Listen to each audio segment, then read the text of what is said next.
નંદન વ્રજ જન યમુના તીરા ચારી જય યમુના તીરા ચારી જયો રામ કુંજ બિહારી. હરે કૃષ્ણ. તમારા બધાનો હૃદયપૂર્વક સ્વાગત. શ્રી શ્રી રાધા ગોવિંદ મંદિર, કુલાઈ, મંગલુરુના વતીથી. તો સૌ પ્રથમ આપણે સરસ મજાના આપણને દર્શન થઈ રહ્યા છે શ્રી શ્રી રાધા ગોવિંદજીના. એમના ચરણોમાં ખૂબ જ ભાવપૂર્વક પ્રાર્થનાઓ મંગલાચરણની શરૂઆત કરીએ.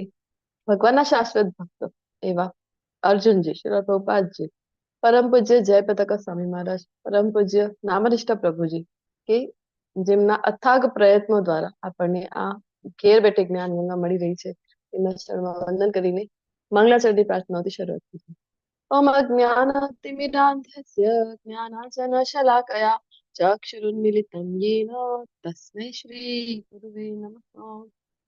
શ્રી ચૈતન્ય મનોભીષ્ટં સ્થાપિतं येन भूतले स्वयं रूप कदामयं ददाति स्वपदान्तिकम्.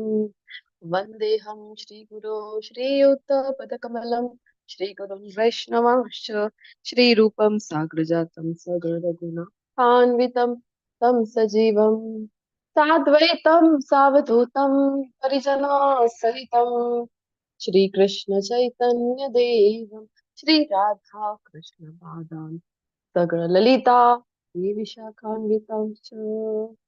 हे कृष्णा करुणा सिन्धो दीनबन्धो जगत्पते गोपेश गोपिका कान्त राधा कान्त नमोस्तुते. तप्त काञ्चन गौरांगी श्री राधे वृन्दावनेश्वरी वृषभानुसुते देवी प्रणमामि हरिप्रिये. वाञ्छाकल्पतरुभ्यश्च कृपा सिन्धुभ्य एव च पतितानां पावनेभ्यो वैष्णवेभ्यो नमो नमः. अनंत कोटि वैष्णव वृंद की जय. श्रीला प्रभुपाद की जय. ग्रंथराज श्रीमद् भागवतम भगवत गीता की जय. सद्गुरुदेव की जय.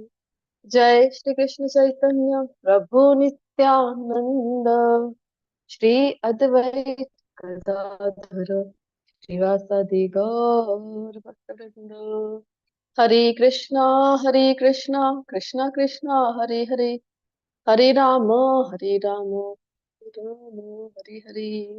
हरे कृष्णा. હરે કૃષ્ણ જે લોકો પણ માતાજી. પાછળથી જોડાય છે, હરે કૃષ્ણ, એ બધાનું પણ ખૂબ જ સ્વાગત છે. તો શરૂઆત કરીએ આજના અધ્યાયથી. તો તેની પહેલા આપણે થોડુંક પાછળ જઈએ, એટલે કે 14મા અધ્યાયમાં આપણે જોયું કે 14મા અધ્યાયની શરૂઆત કેવી રીતે થઈ હતી. જ્યારે, કારણ કે ભગવદ્ ગીતા છે ને, ભગવદ્ ગીતા શીખી રહ્યા છે, તો બધા જ અધ્યાયનું જો કનેક્શન એકબીજા સાથે જો આપણે લગાવતા જઈએ તો ભગવદ્ ગીતા સારી રીતે આપણે સમજી શકાય છે. અધરવાઇઝ આપણને એમ થશે કે ગઈકાલના અધ્યાયમાં તો આપણે ભણ્યા હતા કે ભગવાન પૂર્ણ પુરુષોત્તમ યોગ પોતાના ધામનું વર્ણન કરેલું છે. હવે ઓછી તો આ અધ્યાયની શરૂઆત કેવી રીતે થઈ ગઈ છે, દેવી તથા આસુરી પ્રકૃતિ, આજનો અધ્યાય છે 16મો, કેમ શરૂઆત થઈ. તો એના માટે ખૂબ જરૂરી છે કે લિંક આપણે જોતા જઈએ કે કેવી રીતે કનેક્ટ થાય છે એકબીજા સાથે.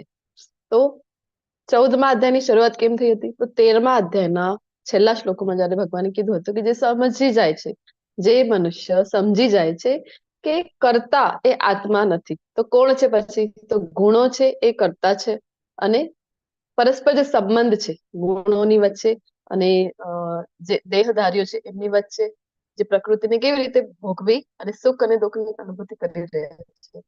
અને પરમાત્માને જાણી જાય તો પછી ભગવાને શું કીધું કે મારા ધામને મને એ પ્રાપ્ત કરે છે. એટલા માટે આખો અધ્યાય આવી પછી પ્રકૃતિના ગુણોને સમજવાનું હતું, તો એને સમજવા માટે આખો અધ્યાય ભગવાને આપેલું 14મો અધ્યાય, જે આપણે ભણ્યા હતા ગુણત્રય વિભાગ યોગ. તો એ સમયે આપણે વાતો કરી કે 3 ગુણ આપણે સમજ્યા હતા અને જોયું હતું કે પછી 17મો ને 18મો જે આવવાનો અધ્યાય છે એ મેક્સિમમ એની જ ઉપર છે કે બધું 3 ગુણમાં અવસ્થિત આવવાનું છે. તો એક હજી આપણે વાત જોઈ હતી કે 14મા અધ્યાયમાં મેં કીધું હતું કે ટેસ્ટ છે, એ ટેસ્ટ છે આપણા માટે જોવા માટે. ક્વિઝ આપણે આપીએ ને, તો એવી રીતે એ પણ એક ટેસ્ટ છે જોવા માટે કે આપણે કયા ગુણમાં અવસ્થિત છીએ. જો આપણને ખબર પડી જાય કયા ગુણમાં અવસ્થિત છીએ, કયા ગુણનો પ્રભાવ આપણા ઉપર વધારે છે, તો પછી આપણે પ્રયત્ન કરીએ. કારણ કે એ જ અધ્યાયમાં આપણે ભણી ગયા હતા કે ગતિ કેવી થાય છે. સત્વગુણ પણ હોય જો તો બોલો ભગવાનના ધામની પ્રાપ્તિ થાય છે કે નહીં? સત્વગુણમાં જો મૃત્યુ થાય તો એ જણાવેલું હતું ને ભગવાને, ગતિ કેવી થાય, થાય કયા છે. ગુણમાં અવસ્થિત. હા થાય તો ભગવાનના ધામની પ્રાપ્તિ થાય છે થાય છે. સત્વગુણ હોય તો? થાય છે. હા. ગઈકાલે પણ આટલું બધું રિવાઇઝ કરી ગયા હતા આપણે, કેમ ભૂલી જાઓ છો તમે બધા? ગતિ બતાવો ચલો. સત્વગુણ, રજોગુણ, તમોગુણ કેવી ગતિ છે, ક્યાં ક્યાં ગતિ મળે છે?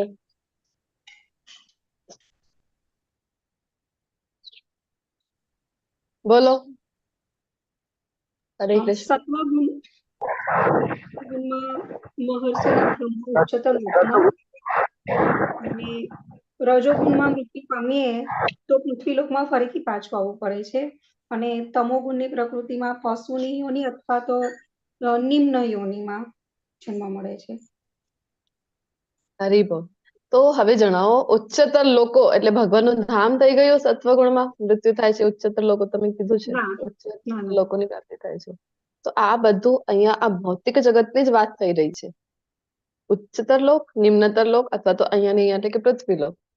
તો અહીંયા હજી ભગવાનના ધામની વાત થઈ રહી નથી. તો ત્રણેય ગુણમાં અવસ્થિત છીએ તો આપણે બંધન છે. આપણે જોયું હતું ને, ત્રણ સાંકળ છે. તો ત્રણેય ગુણ આપણને બાંધે છે. તો કરવાનું શું હતું? તો સત્વગુણ એક પ્લેટફોર્મ છે, પરંતુ આપણે એ પણ ચર્ચા કરી હતી. સત્વગુણ એક પ્લેટફોર્મ છે જ્યાંથી આપણને ધારો કે ફ્લાઇટ પકડવી હોય તો એક જગ્યા ઉપર આવવું પડે ને, એરપોર્ટ ઉપર જતા હોઈએ છીએ એવી રીતે અહીંયા આ એક પ્લેટફોર્મ છે. શું કામ? તો ગુણાતીત અવસ્થા જે છે એને પ્રાપ્ત કરવા માટે. કારણ કે ભગવાને કીધું છે કે ત્રણેય ગુણોથી પર જે અવસ્થા છે એ પ્રાપ્ત કરવા માટે અર્જુનજીને કીધેલું હતું. ત્રણેય ગુણથી પર થઈએ તો પછી ભગવાનની પ્રાપ્તિ થઈ શકે છે. તો ગુણાતીત અવસ્થા જેને કહેવામાં આવે છે. ઓકે, ગુણાતીત અવસ્થા કઈ છે એ પણ આપણે ત્યારે ડિટેલમાં ચર્ચા કરી હતી. પછી ભગવાને જણાવેલું હતું કે હવે ત્રણેય લોકમાં નથી રહેવાનું છે, ઉચ્ચતર લોક નહીં, નિમ્નતર લોક નહીં અને અહીંયા પણ નહીં. કારણ કે આ બ્રહ્મ ભુવના લોકા પુનરાવર્તિનો અર્જુન. તો આ જે બ્રહ્માંડ છે કયો પણ લોક લઈ લો, ઉચ્ચતર લોક બ્રહ્માજીના લોકથી લઈને નિમ્નતર લોક, વારંવાર શું છે? પુનરાવૃત્તિ, કે જન્મ અને મૃત્યુ છે. ભગવાન ને જણાવેલું કે નથી આવવાનું અહીંયા, કારણ કે અહીંયા તો આપણે હેરાન જ થવાના છીએ. તો પછી જવાનું ક્યાં છે? એટલા માટે ગઈકાલના અધ્યાયની શરૂઆત, પૂર્ણ પુરુષોત્તમ યોગ. આ ત્રણેય લોકમાં નથી જવાનું, તો એવી તો કોઈ જગ્યા જણાવો ભગવાન કે જ્યાં જઈએ, જ્યાં આશ્રય લઈએ. ભગવાને કીધું પોતાના ધામ વિશે ખૂબ જ સુંદર વર્ણન કર્યું. શું કામ? આપણે જાણીએ તો આપણે ઈચ્છા તો કરીએ કે ભગવાનના ધામમાં જવા માટે. તો ગઈકાલના અધ્યાયમાં ભણ્યા હતા ભગવાનના ધામ વિશે, અને ત્યાં ભગવાને જણાવેલું હતું ને કે વિરક્તિના શસ્ત્રથી આ જે મૂળ છે એને કાપી નાખ, અને પછી આવા સ્થાનની શોધ કર કે જ્યાંથી ફરીથી આપણને અહીંયા આવવું પડતું નથી, એટલે કે ભગવાનના ધામમાં. અને પછી ત્યાં જઈને કરવાનું શું હતું? ભગવાને કીધું હતું કે પરમાત્મામાં જે પરમેશ્વર છે કૃષ્ણ, એમાં મન લગ, એવું કીધેલું હતું. તો ગઈકાલના અધ્યાયના પછી ભગવાનના ધામની પ્રાપ્તિ જો આપણને કરવી હોય ને, તો ગુણો તો એવા કેળવવા પડે કે નહીં. તો જે ગુણો છે એ આજના અધ્યાયમાં છે કે કયા કયા ગુણો આપણે ડેવલપ કરીએ પોતાની અંદર તો આપણને ભગવાનના ધામની પ્રાપ્તિ થાય છે. તો એના માટે આજનો આ અધ્યાય છે. અને બીજો એ કે ગઈકાલના અધ્યાયના છેલ્લા શ્લોકમાં જયારે ભગવાને કીધું હતું કે ઇતિ ગુહ્યતમમ જ્ઞાનમ, તો આ જે જ્ઞાન હતું કેવું છે? તો ગુહ્યતમ જ્ઞાન છે. તો કોણ સમજી શકે છે? એના પહેલા પણ ભગવાને વારંવાર આપણને જણાવેલું છે આ જે જ્ઞાન આપી રહ્યા છે એ કેવું છે? તો ગુહ્યતમ જ્ઞાન છે. જ્યાં પણ માત્ર ભક્તિથી આપણે સમજી શકાય છે. તો આજના અધ્યાયની શરૂઆત કરીએ, જ્યાં આપણે આ અને ભૂલથી 13મા અધ્યાયની ઝાંખી આપણી સમક્ષ આવી ગઈ છે. આજનો અધ્યાય 16મો છે આપણો. તો શરૂઆત કરીએ પહેલા શ્લોકથી કે દૈવી ગુણો વિશે હવે અહીંયા શરૂઆત કરી રહ્યા છે. એના પાછળ બતાવશે કે આસુરી ગુણો કયા છે. તો આપણને ખબર પડશે કે આપણી અંદર, આપણે જોયું ને કે ટેસ્ટ જેવું છે, એક આપણે ક્વિઝ આપીએ તો આપણને ખબર પડશે કે કયા ગુણો આપણા અંદર પ્રાધાન્ય છે, દૈવી ગુણો કે આસુરી ગુણો. ધીરે ધીરે પછી આપણે પણ પોતાના અંદર આ જે દૈવી ગુણો છે એ કલ્ટિવેટ કરવાનો પ્રયત્ન કરીશું અને ભગવાનના ધામની અલ્ટિમેટલી પ્રાપ્તિ કરી શકીશું. તો શરૂઆત કરીએ પહેલા શ્લોકથી. શ્રી ભગવાન ઉવાચ અભયમ સત્વ સંશુદ્ધિર્ જ્ઞાન યોગ વ્યવસ્થિતિઃ દાનમ દમશ્ચ યજ્ઞશ્ચ સ્વાધ્યાય તપ આર્જવમ. પૂર્ણ પુરુષોત્તમ પરમેશ્વર બોલ્યા કે હે ભરત પુત્રો, હવે જે ગુણો બતાવી રહ્યા છે એ દૈવી ગુણો છે. તો કયા કયા ગુણોની વાત થઈ રહી છે અહીંયા? તો સૌ પ્રથમ પહેલો જે ગુણ આવી રહ્યું છે એ છે અભયમ. અભયમ એટલે કે નિર્ભયતા. તો શ્રીલ પ્રભુપાદજી પણ અભયમ વિશે જણાવે છે આપણને. શું જણાવે છે? સંન્યાસની જયારે વાત શરૂઆતથી જ અર્જુનજી કરી રહ્યા હતા ને, આપણે જોઈ ગયા હતા કે સંન્યાસ લઈ લઈએ તો જો ત્યાં જઈને મન અહીંયા જ હોય તો ભગવાને કીધું હતું ને એવું તો મિથ્યાચારી ઉચ્યતે. એવું સંન્યાસ લેવા માટે એટલે કે ડાયરેક્ટ સંન્યાસ લેવા માટે એટલે ભગવાને ભગવદ ગીતામાં ના પાડેલી છે. તો પણ કોઈ વ્યક્તિને એવું થાય કે ના સંન્યાસ લેવું જ છે, તો શ્રીલ પ્રભુપાદજી કહે છે કે ક્યારે લેવું જોઈએ? તો આ જે ગુણ છે દૈવી ગુણમાંથી જે પહેલો જ ગુણ છે એટલે કે અભયમ, જ્યારે એની અંદર આવી જાય. અભયમનો અર્થ શું છે વાસ્તવમાં એ જણાવો. નિર્ભયતા. ભય વગર. નિર્ભયતા તો છે. કેવી રીતે હા, નિર્ભય થઈ પણ શકે? ક્યારે થઈ શકશે નિર્ભય? આપણે એવું મનમાં લાવીશું કે કઈ પણ થશે પણ કૃષ્ણ મારી સાથે જ છે એટલે મારે ડરવાની જરૂર નથી. કૃષ્ણ મારી સાથે જ છે, મારી ડરવાની જરૂર નથી. એવી રીતે આપણે નિર્ભય બનવાનું છે. એક્ઝેક્ટલી. કેવી પણ પરિસ્થિતિ આવી ગઈ, કેટલી પણ કપરી પરિસ્થિતિ આવી ગઈ છે, પણ જયારે ખબર છે મને કે કૃષ્ણ છે ને એ મને સંભાળી લેશે, આવી જયારે ડિપેન્ડન્સી કૃષ્ણ પર આવી જાય છે, આટલો વિશ્વાસ આટલી શ્રદ્ધા જયારે કૃષ્ણ પર આવી જાય ને ત્યારે જ આ ગુણ અભયમ ડેવલપ થયેલું કહેવાય. તો એ જયારે આવી જાય ને ત્યારે જ કોઈ પણ વ્યક્તિએ સંન્યાસ લેવા માટે વિચાર કરવો જોઈએ, અધરવાઇઝ નહીં. નહીં તો શું થાય કે મનમાં વિચાર આવે કે ત્યાં જતા રહે બધું છોડીને, તો હવે હું અહીંયા આવી ગયો, હવે હું બીમાર પડીશ તો કોણ મારી દેખભાલ કરશે, કોણ મને હોસ્પિટલ લઈ જશે, શું થશે હવે મારું? આવા વિચારો મનમાં આવી શકે છે. પરંતુ ના, વનમાં પણ ગયા છે તો પણ પૂર્ણ વિશ્વાસ છે કે કૃષ્ણ છે ને તો મને કાંઈ થવાનું નથી. તો આવી રીતે જે અથવા તો કઈ કોઈ પરિસ્થિતિ એવી આવી પણ ગઈ તો કૃષ્ણની યોજના ઉપર જેને પૂર્ણ વિશ્વાસ છે કે ના મારા કૃષ્ણ તો શ્રેય જ હોય છે, હું તો માત્ર પ્રેય જોઈ શકું છું કે અત્યારે મને લાગી રહ્યું છે કે આવી પરિસ્થિતિમાં હું મુકાઈ ગયો છું, પરંતુ કૃષ્ણ છે ને એ મને જરૂર એની પાછળ કોઈ કૃષ્ણની સારી યોજના હશે. આવી રીતે જે કૃષ્ણ ઉપર વિશ્વાસ રાખી શકે છે એને કહેવાય છે અભયમ, નિર્ભયતા. અને એક જયારે આપણે ડે 1 માં શ્રીલ પ્રભુપાદજી વિશે આપણે ઘણા બધા પ્રસંગો શોર્ટમાં લેવાના પ્રયત્નો કરેલા હતા, કારણ કે આપણે જાણવું ખૂબ જરૂરી છે કે જેના પરંપરામાં આપણે જે પરંપરામાં જ્ઞાન લઈ રહ્યા છે એના વિશે પણ થોડું જ્ઞાન આપણી પાસે હોવું જરૂરી છે. તો શ્રીલ પ્રભુપાદજી ના વિશે જો હજી જાણવું હોય, એક તો પુસ્તક છે શ્રીલ પ્રભુપાદની જે લીલામૃત છે એ પુસ્તક વાંચવું જરૂરી છે, વાંચવું જોઈએ. પરંતુ આજકાલ આપણે જે સમયમાં છીએ તો ઘણી વખત થાય છે કે સમય નથી, વાંચન નથી થઈ શકતો, ગમતું નથી, ઘણા બધા કારણો હોઈ શકે છે. તો એક અભય ચરણ કરીને સિરીઝ છે જેની લિંક આરતી માતાજી જો તમારી પાસે હોય અત્યારે તો શેર કરજો, અધરવાઇઝ હું તમને ક્લાસની પાછળ શેર કરીશ. તો અભય ચરણ સિરીઝ છે, તો 45 એપિસોડ છે જેની અંદર આઈ થિંક 45 છે. તો ત્યાં આપણે જોઈ શકીએ છીએ કે પ્રભુપાદજીના જીવનના બધા જ પ્રસંગો ત્યાં કેટલી સુંદર રીતે આપેલા છે.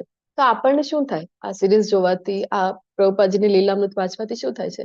તો આપણી શ્રદ્ધા હજી પણ વધી જાય છે કે કેટલી કપરી પરિસ્થિતિમાંથી પ્રભુપાદજી કેવી રીતે પસાર થયા છે. અને આપણા માટે આપણને આ ભગવદ ગીતા છે જે આપણને વાંચવા 700 શ્લોકોના ભાવાર્થ વાંચવા આપણને કેટલા ઓખા જઈ રહ્યા છે. શ્રીમદ ભાગવતમના બધા ભાવાર્થો આપ્યા છે. કેટલા શ્લોક છે શ્રીમદ ભાગવતમમાં? કેટલા શ્લોકો છે ટોટલ? 1,00,000. 700. છે. ભગવદ ગીતામાં 700 છે. ભાગવતમમાં કેટલા છે? 18,000 શ્લોકો છે. જી યસ યસ, વીરભાવજી પણ લખી રહ્યા છે 18,000. 18,000 શ્લોકોના માત્ર અનુવાદ નહીં, એક એક શ્લોકના પ્રભુપાદજીની પુસ્તકો તમે જોવો તો ખબર પડશે કે કેવી રીતે આપેલા છે. ઓકે, આરતીમાં તેરી પાસે નથી લિંક, હું તમારી સાથે શેર કરીશ અને આવતીકાલે તમે ક્લાસમાં શેર કરજો. તો 18,000 શ્લોકોના એક એક શ્લોકમાં જે એક એક શબ્દ છે આપણને એમ થાય સંસ્કૃત તો આવડતી નથી તો કેમ વાંચવાનું? તો જો પ્રભુપાદજીની પુસ્તકો વાંચીને તો થોડાક સમયમાં આપણને પણ એમ થઈ જાય કે સંસ્કૃત તો મને આવડી ગઈ છે, કારણ કે એક એક શબ્દોનો ત્યાં અર્થ આપેલું છે જે તે ભાષામાં. ધારો કે ગુજરાતીમાં વાંચી રહ્યા છે, ગુજરાતી અર્થ એ શબ્દનો, અભયમ છે ગુજરાતી અર્થ એક એક શબ્દનો. અને પછી આપણને એમ થાય કે સંસ્કૃતમાં આવે છે ને કે જોડ શબ્દ છે, ઘણા મોટા સંધિ જેને કહેવાય છે, તો વાંચતા નથી આવડી રહ્યો, તો નીચે જે શબ્દાર્થમાં આપેલા છે ને, તોડી તોડીને ટુકડા કરીને શબ્દો, તો ત્યાં જોઈને પણ આપણે એ મોટો શબ્દ વાંચી શકાય છે. તો આટલી સુંદર રીતે જે આપેલી છે. પછી અનુવાદ છે અને એની નીચે ભાવાર્થ હોય છે. અને ભાવાર્થમાં પ્રભુપાદજી એક શ્લોકના ભાવાર્થમાં બધી જ જગ્યાથી સાર લઈને આવે છે. બધા પુરાણો, વેદો, એક માત્ર ભગવદ્ ગીતા જો આપણે વાંચી લઈએ તો આપણને એમ થાય કે કેટલા બધા ગ્રંથો મેં તો વાંચી લીધા છે. અથવા તો ભાગવતમ છે, ભાગવતમના તો 18,000 શ્લોકોના આટલા બધા ભાવાર્થો આપીને ગયા છે. ચૈતન્ય ચરિતામૃત છે, 11,555 જે શ્લોકો છે એના બધા ભાવાર્થો આપીને ગયા છે. માત્ર 2 જ કલાક સૂતા હતા રાત્રે પ્રભુપાદજી, તો આટલું બધું આપણને આપીને ગયા છે. ને આપણી પાસે વાંચન માટે સમય જ નથી. તો એ જે અભયચરણ સિરીઝ છે એનો એક પ્રસંગ અહીંયા હું આજે અભયમ ગુણ જોઈ રહ્યા છે, તો એની સાથે કનેક્ટ કરવા માટે એક પ્રસંગ હું તમારી સાથે શેર કરવા ઈચ્છું છું કે જે શ્રીલા પ્રભુપાદજીના ગુરુ મહારાજ કોણ હતા? શ્રીલા પ્રભુપાદજીના ગુરુ મહારાજ ભક્તિ સિદ્ધાંત સરસ્વતી ઠાકોર. જી હરિબોલ. શ્રીલા ભક્તિ સિદ્ધાંત સરસ્વતી ઠાકોરજી મહારાજ જેમના ગુરુ હતા. તો એમના જે પિતા એટલે કે ભક્તિ વિનોદ ઠાકોરજી, તો એમના જીવનનો એ પ્રસંગ છે. એ સિરીઝમાં પણ આ પ્રસંગ આવે છે. તો જ્યારે એમના ગામમાં, જે ગામમાં રહેતા હતા, આપણે ડે 3 માં જ્યારે કર્મયોગ ભણી રહ્યા હતા ને ત્યારે એમના વિશે જાણેલું હતું કે ભક્તિ વિનોદ ઠાકોરજી મહારાજ જે છે પ્રભુપાદજીના ગુરુના પિતા અને પ્રભુપાદજીના ગુરુના ગુરુના ગુરુ છે. એટલે કે ગુરુ શિષ્ય પરંપરામાં પણ આવે છે અને આચાર્ય છે આપણા પરંપરાના. તો એ કેટલા મોટા મેજિસ્ટ્રેટ હતા. એ વખતે આપણે વાત કરી હતી કે અંગ્રેજોએ એમની માટે સ્પેશિયલ બોગી, 4 બોગીની ટ્રેન બનાવેલી હતી કે ઘરથી ઓફિસ સુધી જઈને, કારણ કે કામ કરવામાં એટલા દક્ષ હતા. ભગવાન કહે છે ને કે મારો ભક્ત કેવો હોય છે? દક્ષ હોય છે. તો આવી રીતે કાર્ય કરતા હતા પોતાના. એમના જીવનનો પ્રસંગ છે કે કારણ કે ભક્ત પણ ખૂબ મોટા હતા, તો એમના ગામની બાજુમાં એક ગામમાં એક ફલ્ગુ બાબા કરીને એક વ્યક્તિ આવી ગયો હતો. જો સિદ્ધિઓ, તમને બધાને ખબર હશે કે સિદ્ધિઓ 8 પ્રકારની હોય છે અને સિદ્ધિ પ્રાપ્ત કરવાના ઘણા બધા રસ્તા છે, યોગ પદ્ધતિ છે, ઘણા બધા એવા માર્ગ છે જ્યાંથી સિદ્ધિ પ્રાપ્ત થઈ શકે છે. ધ્યાન યોગ પર જયારે આપણે ભણી રહ્યા હતા, તો હિમાલયમાં જાઓ તમે, 12 વર્ષ સુધી તપસ્યા કરો તો કોઈ એક સિદ્ધિ પ્રાપ્ત કરવી પોસિબલ છે. કોઈ મોટી વાત નથી સિદ્ધિ પ્રાપ્ત કરવી. તો આવી રીતે કોઈ પ્રકારની સિદ્ધિ એમને પ્રાપ્ત થયેલી હતી. તો શું કર્યા કરે, આવી ગયા ત્યાં એમની બાજુની ગામમાં રહેવા માટે, અને પછી ગેરમાર્ગે દોડતા હતા. જે ગામના વાસીઓ હતા એમને હેરાન કરીને શું કે હવે હું જ ભગવાન, મારી જ તમે પૂજા કરો, પોતાના જ મંત્ર કહેવડાવે. તો ગામના લોકો હેરાન થઈ ગયા હતા ને એમને ખબર હતી કે ભક્તિ વિનોદ ઠાકોરજી મહારાજ છે, મોટા ભક્ત છે ભગવાન.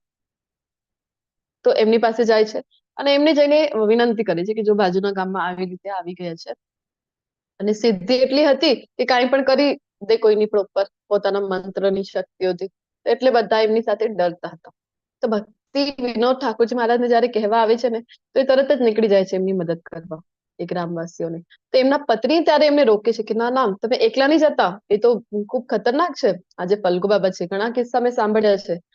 કારણ કે પછી ભક્તિ વિનોદજી ઠાકોરજી મહારાજ સાથે પણ એવું કરે છે. ત્યાં બેઠા બેઠા, જે જગ્યા છે ત્યાંથી બેઠા બેઠા કઈક એવી શક્તિ હતી એમની પાસે કે અહીંયા બીજા ગામમાં પણ એ ખબર પડી જાય એમને કે મારા વિરુદ્ધ કામ કરવા આવી રહ્યા છે, તો એમના ઘરના વ્યક્તિને એમને પણ એ બીમાર કરી શકે એવી એમની પાસે શક્તિ હતી. એવું કરેલું પણ હતું. તો એમના પત્ની રોકે છે કે ના ના, તમે એકલા નહીં જતા આ ફલ્ગુ બાબા સામે લડવા માટે, એ તો ખૂબ ડેન્જર છે. તો ત્યારે ભક્તિ વિનોદ ઠાકોરજી મહારાજ શું કહે છે, ક્યાં એકલો છું, મારી સાથે જો કોણ છે? સાક્ષાત કૃષ્ણ. એટલે કયા સ્વરૂપમાં? શ્રીમદ ભાગવતમ. શ્રીમદ ભાગવતમ એટલે કૃષ્ણ છે ને ગ્રંથ અવતારમાં. તો શ્રીમદ ભાગવતમ મારી સાથે છે, હું એકલો નથી. આ કહેવાય અભયમ. તો ભાગવતમનો આશ્રય લઈને ભાગવતમના એક એક શ્લોક પર એમને એટલો બધો વિશ્વાસ હતો, કારણ કે એની જે ભાગવતમના શ્લોકોની શક્તિ એ પોતે જાણતા હતા. અને ત્યાં જઈને પછી શું કરે છે, ભાગવતમ લઈ જાય છે અને એના શ્લોકોનું પઠન કરે છે ઉચ્ચ સ્વરમાં, જે ભક્તિ વિનોદ ઠાકોરજી મહારાજ છે. અને એનાથી જ એ પરાસ્ત થઈ જાય છે. જે ફલ્ગુ બાબા એમની ઉપર બધું પોતાની જે સિદ્ધિઓ હતી એ ટ્રાય કરે છે એમની ઉપર. તો શું થાય છે કે બધી જ જે શક્તિઓ એમની ઉપર ફેંકેલી હતી એ ફલ્ગુ બાબાની જ ઉપર જતી રહે છે, રિવર્સ થઈ જાય છે. આ શક્તિ છે શ્રીમદ ભાગવતમ. એટલી શ્રદ્ધા હોવી કેટલી મોટી વાત છે. ક્યારે આવે છે? જયારે ભગવાનના ભક્તો ભગવાનના શરણે જાય છે ત્યારે આ અભયમ નામનું ગુણ છે એ ડેવલપ થાય છે. તો નેક્સ્ટ જે ગુણ છે એ છે આત્મશુદ્ધિ. તો આત્મશુદ્ધિ, શુદ્ધિ એટલે 2 પ્રકારની થાય છે. તો આત્મશુદ્ધિની વાત છે અહીંયા કેવી રીતે આવી શકે છે? એક તો બાહ્ય શુચિ હોય છે, એક અભ્યંગ શુચિ. તો બાહ્ય શુચિની આપણે વાત કરી હતી એના પહેલા પણ જ્યારે ગુણો આવ્યા હતા. કેવી રીતે? તો સ્નાન આદિ કરીએ આપણે, મોઢું ધોઈએ ઉઠીને, દાંત સાફ કરીએ, આ બધું થઈ ગયું આપણો બાહ્ય શુચિ. સરસ મજાના ધોયેલા વસ્ત્રો જ્યારે આપણે ધારણ કરીએ. અને જે અભ્યંગ શુચિ છે એ ક્યારે આવે છે? તો ભગવાનના નામનું જ્યારે આપણે જપ કરીએ છીએ ત્યારે આ શુદ્ધિ આવે છે. ભક્તોનો સંગ કરીએ છીએ ત્યારે આપણને આ આત્મ શુદ્ધિ છે એ પ્રાપ્ત થાય છે. વૈષ્ણવનો સંગ કરીએ તો આટલી શક્તિ છે વૈષ્ણવોમાં. એટલા માટે ચૈતન્ય મહાપ્રભુ પણ કહીને ગયા છે ને આપણને, કલિયુગમાં ભક્તિ કરવી અઘરી છે. એટલા માટે સંઘમાં રહીને, ભક્તોના સંગમાં રહીને ભક્તિ કરવી સહેલી થઈ જાય છે. જો હવે તમે બધા અહીંયા સરસ મજાનું મને એસોસિએશન આપી રહ્યા છો, તો 1.5 કલાક સુધી જયારે આપણા વર્ગો ચાલતા હોય, 1 થી 1.5 કલાક, તો આપણે કોની વાતો કરી રહ્યા છે અહીંયા? કૃષ્ણ કથા કરી રહ્યા છે, શ્રીમદ ભગવદ ગીતાના આપણી ચર્ચાઓ કરી રહ્યા છે. હવે કોઈ આપણને કહે કે 1.5 કલાક તમે લો, પુસ્તક લઈને બેસી જાઓ, ચાલો રીડિંગ રોજ કરવાનું છે 1.5 કલાક 1 કલાક મિનિમમ, તો થાય આપણાથી? એ થવું પોસિબલ. પરંતુ જયારે આપણે સાથે છીએ તો થઈ જાય છે. તો આવી રીતે ભક્તોના સાથે પણ હોઈએ તો આપણે આ ભક્તિની સેવા કરી શકીએ છીએ, જેનાથી શુદ્ધિ આવે છે. હવે શુદ્ધિ આવે છે તો આપણા જે ટેમ્પલ પ્રેસિડેન્ટ છે એ શું કહે છે? પરમ પૂજ્ય નામાનિષ્ઠ પ્રભુજી, એ પ્યોરિટી ઇઝ ધ ફોર્સ. તો આ જે પ્યોરિટી છે એના મારફત આપણને શું મળે છે? એક શક્તિ જે મળી રહે છે. કારણ કે ભક્તોનું જે જીવન છે એ જો તમે જો તો તમને ખબર પડશે. જે સંન્યાસીઓ જે મંદિરમાં રહેતા હોય છે, ઇસ્કોનના ડિવોટીસ છે, એમનું જો તમે લાઈફ જુઓ ને તમને ખબર પડશે કે કેટલા વાગે સૂતા હોય છે, કેટલા વાગે ઉઠે છે.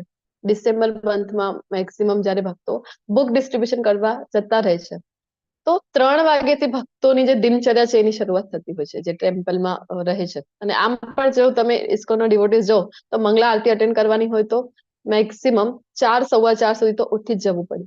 કારણ કે ભગવાનથી પહેલા મંગળા આરતી અટેન્ડ કરવાની છે, તો સ્નાન આદિ કરીને, તિલક કરીને આપણે ભગવાનની સમક્ષ હાજર થવું પડે છે.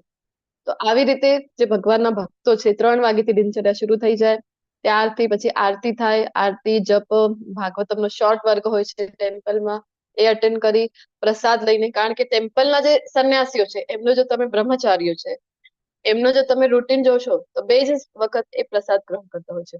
એક સવારે 9 વાગે અને બીજો સાંજના જે 4 થી 6 ના વચમાં લઈ લેતા હોય છે મેક્સિમમ.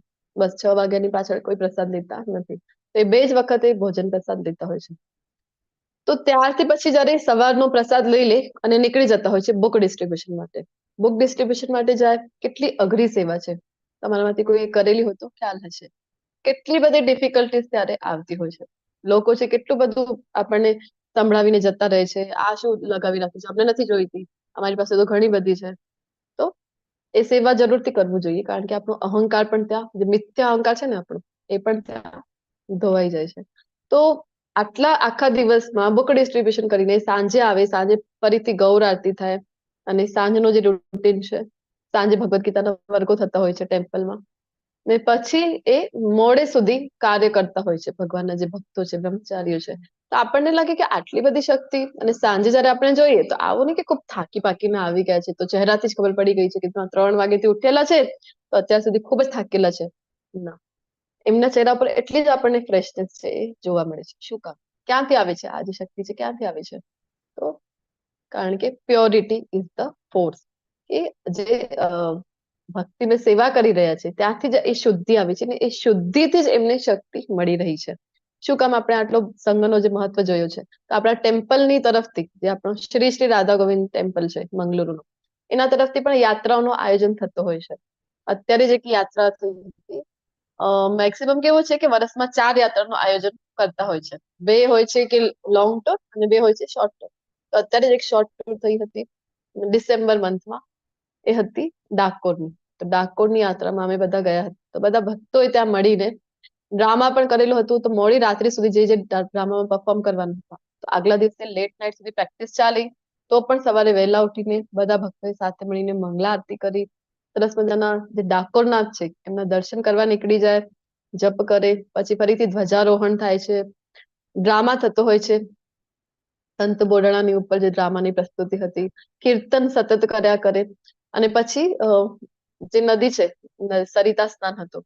તો આવું બધું રૂટીન કરીને છેલ્લે સાંજના મોડે સુધી, અને પછી બધા વિદાય લે છે એક દિવસ સાથે. તો પણ સાંજ સુધીમાં પણ કોઈના પણ ચહેરા ઉપર થકાવટ જોવા મળતી નથી. ક્યાંથી આવે છે આ શક્તિ? છે એ છે આત્મશુદ્ધિ. તો આપણા ટેમ્પલ તરફથી પણ લોંગ ટૂર નું પણ આયોજન થતું હોય છે. માયાપુરની યાત્રા પણ લાસ્ટ કાર્તિકના મંથમાં થઈ હતી. જરૂરથી પ્રયત્ન કરવો જોઈએ. શું કામ? કારણ કે ભક્તોના સંગમાં, આપણે વાત કરીને, ભક્તોના સંગમાં જ ભક્તિ છે એ કલયુગમાં પોસિબલ છે. એક કેવું હોય છે આ, જો ઇન્ફેક્શન કોઈ પણ આપણને વસ્તુનો લાગતો હોય છે ને, કેવી રીતે લાગે? કોઈના સંપર્કમાં આવી જઈએ તો ઇન્ફેક્શન લાગી જાય છે. જેમ કોરોના કાળમાં હતું ને, દૂર રહેવાનું. શું કામ? તો 6 ફૂટની દૂરી રાખવાની છે, નહીં તો તરત જ ઇન્ફેક્શન લાગી જશે. સેમ વે ભક્તોની સાથે છે, ત્યારે પણ લાગી જાય છે. ચેપ છે ને, કયો ચેપ લાગી જાય છે? હરિનામનો. તો ભક્તિમાં આપણે આગળ વધી શકીએ છીએ. જસ્ટ હવે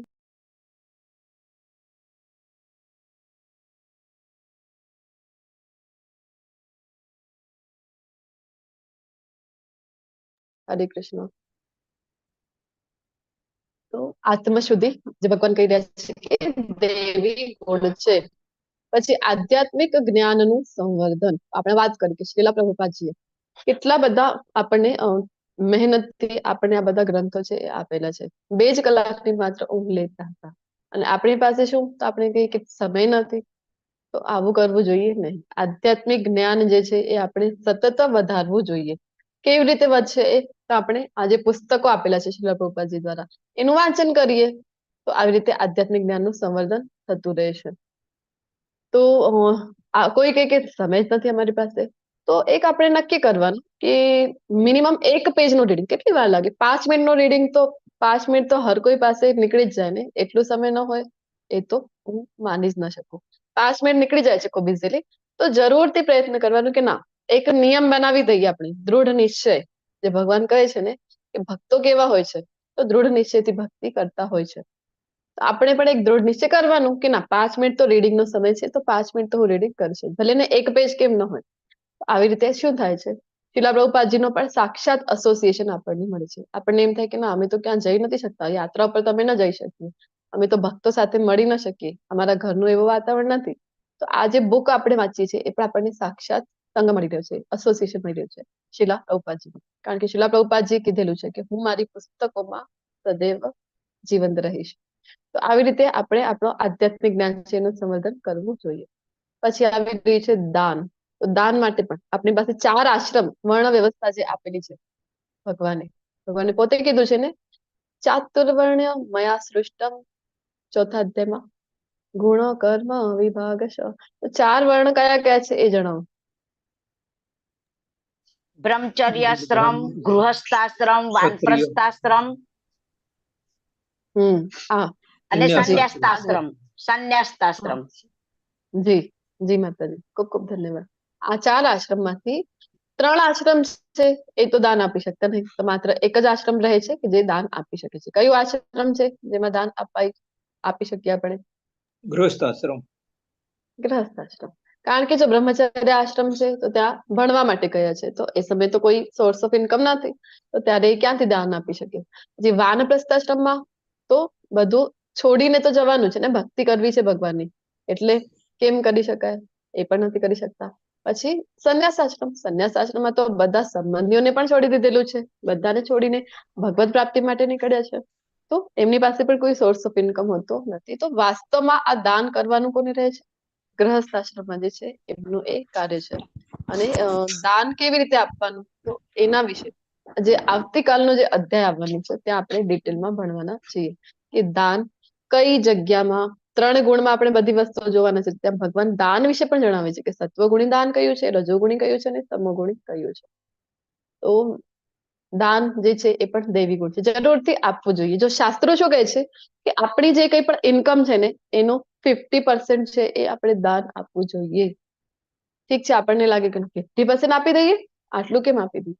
જો આટલી હજી આપણી ચેતના નથી કે 50% જેટલું આપણે આપીએ, તો પણ એક મિનિમમ. અને દરેક સમાજમાં જોશો ને તમે, એવું નહીં કે સનાતન ધર્મ આપણે ફોલો કરી રહ્યા છે, તો બીજા પણ ઘણા બધા સમાજના લોકો જોતા હોય છે, તો બધા પોતપોતાના સમાજ માટે કરતા જ હોય છે કે નહીં? પોતાના જે ધાર્મિક કાર્ય છે એના માટે એક અમુક પર્સન્ટેજ કે મારી આટલી ઇન્કમ છે તો આમાંથી ધારો કે 10% તો હું આના માટે કાઢીશ, મારા ધર્મ માટે કાઢીશ, કરતા જ હોય છે. દાન એ દૈવી ગુણ છે આપણને જણાવે છે, પરંતુ કઈ જગ્યાએ કરવું એ ખૂબ જરૂરી છે. તો એ આવતીકાલના અધ્યાયમાં આપણે ડિટેલમાં ભણવાના છીએ. આત્મસંયમ એટલે કે પોતાની ઇન્દ્રિયો છે એના ઉપર કંટ્રોલ. ઇન્દ્રિયો પર આપણે કંટ્રોલ રાખીએ, કારણ કે આપણી બધી ઇન્દ્રિયો જે છે ઇન્દ્રિય તૃપ્તિ કરવા માટે આપણે જે નીકળી પડીએ છીએ સવારથી સાંજ સુધી, એ જ આપણને ફસાવી દે છે. તો એના ઉપર સંયમ. પછી યજ્ઞ પરાયણતા. તો યજ્ઞ એટલે આપણે ખૂબ ડિટેલમાં ભણી ગયા છે કે યજ્ઞ એટલે જસ્ટ અ મોમેન્ટ,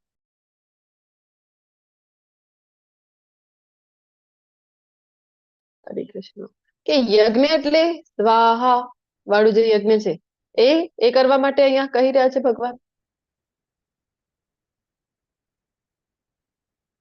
કયું છે આપણે જે યુગમાં રહીએ છીએ અહીંયા યજ્ઞ એટલે કયું કહેવાય યુગ પ્રમાણે? નામ જપ. હરિનામ સંકીર્તન. નામ જપ. આજે સ્વાહા વાળું યજ્ઞ છે આપણે વાત કરી છે કે યુગ ધર્મ નથી, કલયુગમાં છે ને આપણે કલયુગ માટે આ યુગ ધર્મ સ્વાહા વાળું યજ્ઞ છે. ઘણી બધી વાતો આપણે ત્યારે જોઈ હતી કે જેના લીધે એ પોસિબલ પણ નથી અત્યારે, અને ના પાડેલી છે કલયુગમાં એટલા માટે જ યજ્ઞ કરવા માટે, કારણ કે બધી કન્ડિશન જે છે એ ફૂલફિલ થઈ શકતી નથી. સૌ પ્રથમ તો શુદ્ધતા હોવી જોઈએ, જગ્યાની જે પવિત્રતા છે એ હોવી જોઈએ. આપણે બધા તો ઘરમાં જ છે, ટોયલેટ બાથરૂમ આપણે બનેલા છે, તો ક્યાં રહી છે પછી પવિત્ર જગ્યા? ઘરની બહાર જ આપણે તો ગટર હોય છે, તો ક્યાં છે પવિત્રતા છે? એ નથી ફૂલફિલ થઈ શકતો. પછી તો બ્રાહ્મણો કેવા હોવા જોઈએ?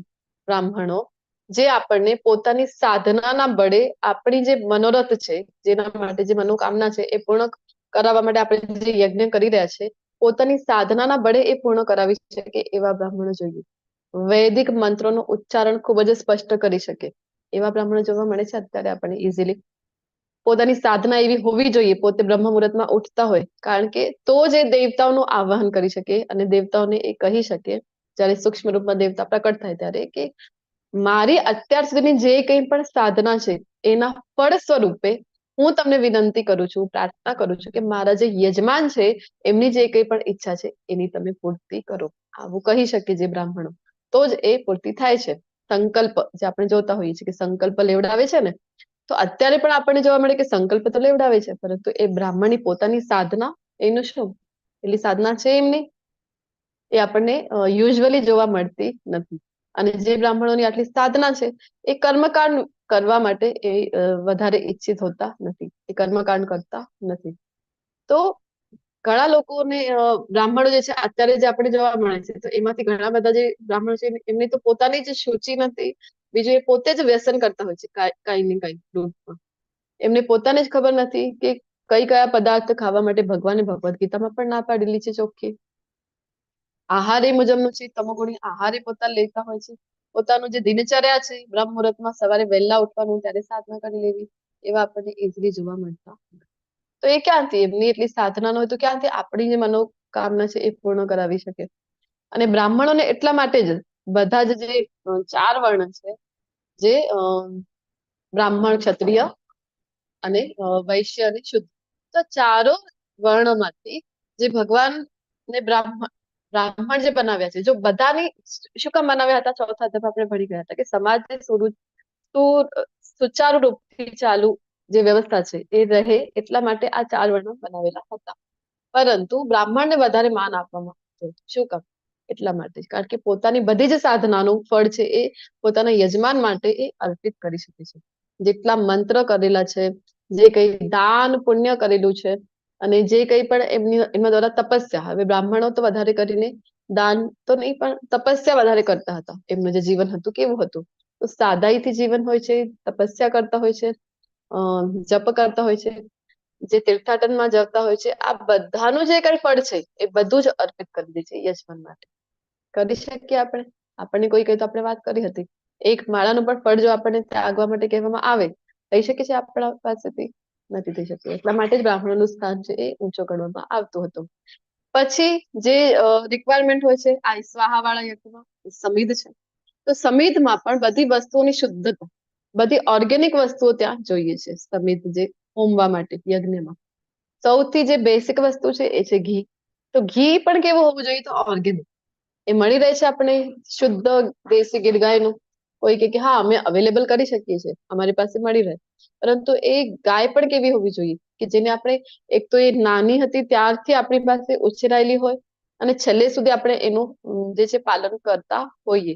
કારણ કે જનરલી શું જોવા મળે છે કે જ્યાં સુધી દૂધ આપે ને ત્યાં સુધી જ એને આપણે પાળતા હોઈએ છીએ અને અધરવાઇઝ આમ જ છોડી દેવામાં આવે છે. હવે દૂધ નથી દેતી તો એને છોડી દેવામાં આવે. રસ્તા ઉપર આપણા ઘરની બહાર આપણે જોતા હોઈએ છીએ. પછી એ જ ગાય છે એક એક રોટલી માટે કેવી રીતે બધાના ઘરની આગળ જતી હોય છે ને આપણે શું કરીએ, એને લાઠી મારી મારીને એને ભગાવતા હોઈએ છીએ. તો આવી રીતે ગાયનો ઉછેર કરવામાં આવેલો હોવો જોઈએ નહીં. ગાયને પણ ઓર્ગેનિક, ગાય જે ખાતી હોય છે ચારો એ પણ ઓર્ગેનિક હોવું જરૂરી છે. ત્યારે જે ઘી છે એ કહેવાય કે ઓર્ગેનિક છે. આવો ઘી છે દેવતા સ્વીકાર કરે છે. આજે આપણે લઈ આવીએ પેક જે થેલી વાળું અમૂલનું કે કોઈ બી કંપનીનું લઈ આવીએ છીએ, એનો સ્વીકાર દેવતા કરતા નથી. તો આવી બધી શુદ્ધ ઓર્ગેનિક વસ્તુ મળવી પણ આપણી પાસે પોસિબલ નથી. આવા ઘણા બધા કારણો છે જેના લીધે આ યુગ ધર્મ નથી, જે સ્વાહાવાળું યજ્ઞ છે. તો આપણે કયું યજ્ઞ કરવું જોઈએ જે આપણો યુગ ધર્મ છે? આપણને જો કહેવામાં આવે કે ચલો સાથે મળીને કે યજ્ઞ કરવાનું છે, તમને જો બોલાવે કોઈ ડિવોટી તમને બોલાવે અને કહે કે ચલો આપણે જપ યજ્ઞ કરીએ સાથે મળીને, અમારી ત્યાં યજ્ઞ છે આવો, અને ત્યાં જઈને આપણને માળા આપવામાં આવે કે ચલો તમારે બધાને માળા કરવાની છે. તો આપણને શું થાય, આ વળી કેવો યજ્ઞ છે? કારણ કે આપણા માઇન્ડમાં શું છે, યજ્ઞ એટલે શું? તો આવા મોટા મોટા ધુમાડા નીકળતા હોય, ઘણા બધા બ્રાહ્મણો ત્યાં હાજર છે, વૈદિક મંત્રોનું સરસ ઉચ્ચારણ કરી રહ્યા છે. વાસ્તવમાં એ મંત્રો આપણને કઈ સમજાતા નથી, પરંતુ આવા મંત્રોચ્ચાર થાય તો આપણને લાગે હા હા કઈક સારું થઈ રહ્યું છે. આવી આપણા અંદર ધારણા બેસેલી છે. તો યજ્ઞ એટલે યુગ પ્રમાણે હોય છે. આપણે જોઈ ગયા છે શ્રીમદ ભાગવતમના શ્લોકોના આધારે. તો જપ યજ્ઞ છે આ યુગ ધર્મ છે. તો આવી રીતે આપણે યજ્ઞમાં પરવાયેલો રહેવો જોઈએ. આ થઈ ગયું દૈવી ગુણ. વેદાધ્યયન. તો વેદાધ્યયન એટલે હવે બધા વેદો ખોલીને બેસી જવાનું અને વાંચવા માંડી જવાનું તો નહીં. વેદો વાંચીને જો એના સાર સુધી આપણે ન પહોંચી શકીએ. શું હતું સાર? ગઈકાલના અધ્યાયમાં જે આપણે મળીને વેદેશ્ચ સર્વે અહમેવ વેદ્યો. તો બધા વેદો જાણીને જાણવા યોગ્ય કોણ છે?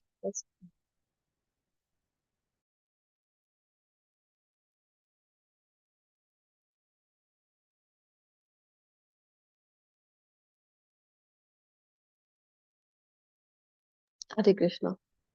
તો બધા વેદો ભણીને જાણવા યોગ્ય કોણ છે? કૃષ્ણે કીધું હતું ગઈકાલના અધ્યાયમાં, હું છું. તો જાણવા યોગ્ય કૃષ્ણ છે. એ જો આપણે ન પકડી શકાય તો પછી વેદાધ્યયન કરવું પણ વેસ્ટ ઓફ ટાઈમ છે. તો હવે વેદાધ્યયન એટલે કોને કહેવાય? તો જયારે આપણે આ ભગવદ્ ગીતા, ભાગવતમ આ વાંચી કૃષ્ણને જાણવું, એ જ મૂળ વેદોનો પણ ઉદ્દેશ્ય છે. તો એ આપણે કરીએ અધ્યયન, સ્વાધ્યાય. તમે બધાએ પણ સાંભળેલું હશે કેવી રીતે કરવાનું છે. આ બધી પુસ્તકો જયારે આવા ક્લાસ કરી રહ્યા છે તો એક નોટ્સ આપણી પાસે હોવી જોઈએ કે નોટ્સ આપણે બનાવી રહ્યા છે. ગંભીરતાથી ભગવદ્ ગીતાનો, ભાગવતમનો જે અધ્યયન છે એ કરવું જોઈએ. વાંચન કરી રહ્યા છે, આપણી પાસે પેન્સિલ, હાઇલાઇટર હોવું જોઈએ.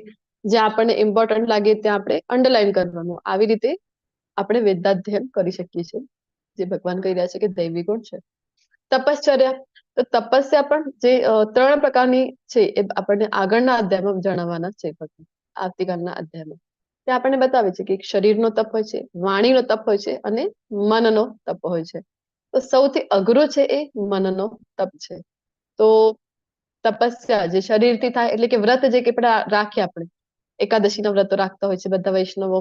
અને આવતીકાલે ખૂબ જ સુંદર જે દિવસ છે એ આવવાનું છે. કોનો જન્મ દિવસ છે આવતીકાલે? શ્રી રામનો. રામનવમી છે. રામનો, રામચંદ્ર. રામલલાનો હા, અચ્છા. રામનવમી રામનવમી છે. તો રામલલાનો પ્રાકટ્ય દિવસ છે આવતીકાલે. તો છે. ત્યારે કરતા હોય છે ઘણા બધા ભક્તો છે, વ્રત કરતા હોય છે. આવી રીતે તપસ્યા થઈ ગઈ શરીરની. મંદિરમાં જવું જોઈએ જરૂરથી. આપણી પાસે કોઈ મંદિર હોય આસપાસ, ઇસ્કોનનું મંદિર હોય, ત્યાં ઘણી બધી સેવાઓ થતી હોય છે. તો એ સેવામાં જયારે આપણે સેવા જઈને ટેમ્પલમાં આપણે કહીએ કે અમને પણ સેવા આપવી છે, કારણ કે સેવાનું ખૂબ મહત્વ છે. ગઈકાલે પણ આપણે ચર્ચા કરી હતી કે આપણે ભક્તિ એટલે પ્રભુપાદજીએ શું કીધેલું છે? તો ભક્તિ મેં સેવા. ભક્તિનું જયારે ઇંગ્લિશમાં ટ્રાન્સલેશન કરેલું છે તો શું કીધેલું છે? ડિવોશનલ સર્વિસીસ. તો ભક્તિમય સેવા દ્વારા આપણે કૃષ્ણની સમીપ જઈ શકાય છે. તો આપણે જરૂરથી કોઈને કોઈ સેવામાં જોડાવવું જોઈએ. શરીરનો તપ થઈ ગયો. પછી ત્યાં જઈને જો જપ કરીએ આપણે મંદિરમાં જઈને, તો એ વાણીનો તપ થઈ ગયો છે આપણો. અને શરીરથી અને વાણીથી તપ કરીએ ને તો મન છે એ ઓટોમેટિક લાગી જાય. આવી રીતે તપશ્ચર્યા કરવી જોઈએ. અને સાદાઈ સાદાઈ જે છે એ ખૂબ જરૂરી છે. દૈવી ગુણ કહેવાય છે. તો આપણે જોઈ ગયા હતા, એના પહેલા પણ આપણે ચર્ચા કરી હતી કે જે આપણા શીલા પ્રભુપાદજી છે, એમના જે ગુરુ મહારાજ છે ભક્તિ સિદ્ધાંત સરસ્વતી ઠાકોરજી મહારાજ, એમને કોઈએ પૂછેલું કે વોટ ઇઝ વૈષ્ણવિઝમ, શું છે વૈષ્ણવિઝમ એટલે? તો એમને કીધેલું ને કે સિમ્પ્લિસિટી ઇઝ વૈષ્ણવિઝમ. વૈષ્ણવિઝમ શું છે વાસ્તવમાં? તો સરળતા. દૂરથી જ આપણે જોઈએ ભક્તને તો કોણ યાદ આવવા જોઈએ? કૃષ્ણ છે એ યાદ આવવા જોઈએ. સરસ મજાનું તિલક કરેલું હોવું જોઈએ, કંઠીમાળા છે એ ધારણ કરેલી હોવી જોઈએ, અને વૈદિક પરિધાન કરેલા હોવા જોઈએ. આપણને કોણ યાદ આવે છે એમને જોઈને? સરળ જીવન હોય છે ભક્તોનું તો જ ભક્તિમાં આગળ વધી શકાય છે, નહીં તો ભક્તિમાં આગળ વધવું અઘરું છે. તો આ સાદાઈ આપણે તો શું સાંભળતા હોઈએ કે ના ના વધારે સાદું રહેવું સારું ન કહેવાય, યુગ પ્રમાણે હોવું જોઈએ. અત્યારે તો કેવું છે કે સાદું રહીએ ને આપણે તો આપણા માટે જીવન નિર્વાહ કરવું પણ ખૂબ જ મુશ્કેલ થઈ જાય છે. કારણ કે આપણે બધાએ સાંભળેલું છે કે સૌથી પહેલા કયા ઝાડો કપાઈ જાય છે? જે સરળ હોય છે, સીધા હોય છે, એ સૌથી કપાઈ જાય છે. આવું બધું સાંભળેલું છે. પરંતુ સરળ રહેવું કોણ આપણને બતાવી રહ્યા છે? કૃષ્ણ કહે છે કે આ દૈવી ગુણ છે, સરળતા હોવી જરૂરી છે. પછી કહી રહ્યા છે અહિંસા. અહિંસા આપણે એના પહેલા પણ ચર્ચા કરી ગયા હતા. 2 પ્રકારની અહિંસા જણાવો તમે, કઈ કઈ છે અહિંસા?